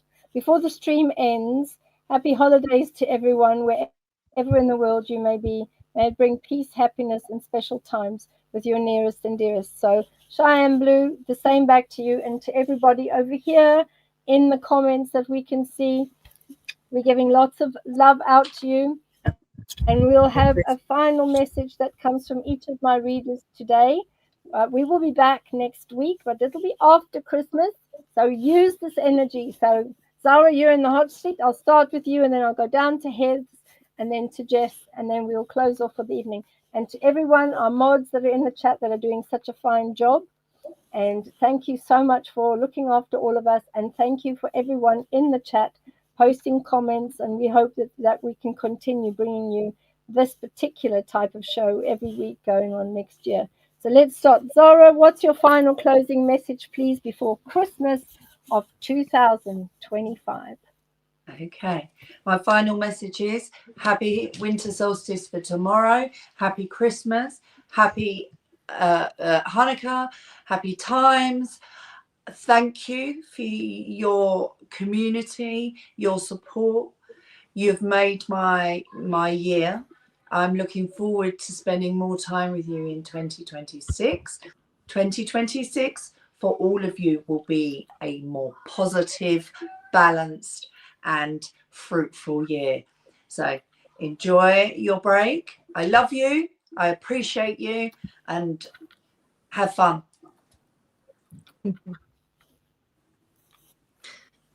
Okay, so I'll go. I was feeling Thank you so much. And Jess, what's your final closing message, please? Well, surprisingly, I just felt Mary Magdalene energy.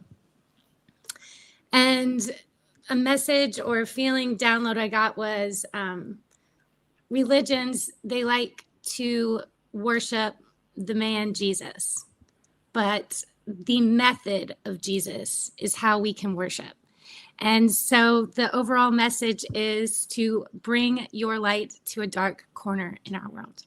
And that's it. And happy holidays. And I'm so grateful for all the feedback and just opening your arms to me. And yeah, it's just lovely to be in my purpose and to share with other readers that value the same things. It's just a wonderful experience. And thank you to Miss Bev and the space that you bring and create on this channel. It's just amazing. Oh, thank you so much, Jess. And Heather, what is your passing, your last message before Christmas? Merry Christmas, everyone. Hope you're with your loved ones. Hope Santa comes and brings you lots of bits and bobs, as Jess knows. And next year is going to be a powerful, full moving forward year for everybody. We're gonna smash it next year, all of us. Happy New Year, 2026. Yes, we are. Thank you so much. 2026, yay, which is good. And my final message to everyone is, remember, we have to feel it in order to heal it. Don't look outside yourself for, confidence or for wisdom or for love or anything else. Look within yourself. Don't be overwhelmed. Don't feel frustrated. And don't feel that you're not good enough. Because we as humans, we're sovereign beings. We are one of the few beings on all the planets out there that have the right to choose. We have free will. We are our best teachers. And we will know what is right for us. You are you. You know you better than anybody else in the universe. And if you know what to feel right, what to have happening to yourselves, go inward. Because inside your soul and your higher self is everything that you need. And above all, drop your shoulders now. Spend some time, relax with loved ones. Or if you're on your own, spend some quiet time meditating in contemplation. connect with the higher self, connect with the energies around you. The energies are huge at the moment, and anything that you perceive and would like, you can set that intention, send it out, and be ready for the answers from the universe, because things are changing. Over the next couple of years, you won't recognize yourself by 2028. And all of you there, thank you for the support for this channel. Thank you for liking and subscribing and participating by sending lovely questions to the beautiful panel members. And for those of you that are going through a difficult time, who have lost individuals, do know that they just transition across. They're still with you. It's just that their bodies are not walking in 3D anymore. You can talk to them. You can send them love. You can tell them you miss them, because they're more than likely listening to you and all around you. So we're sending lots of love and energies to everyone for next week, to have a wonderful, happy, healthy Christmas. Yeah. Good night. We'll see you in a week's time. Bye for now. Bye. Bye.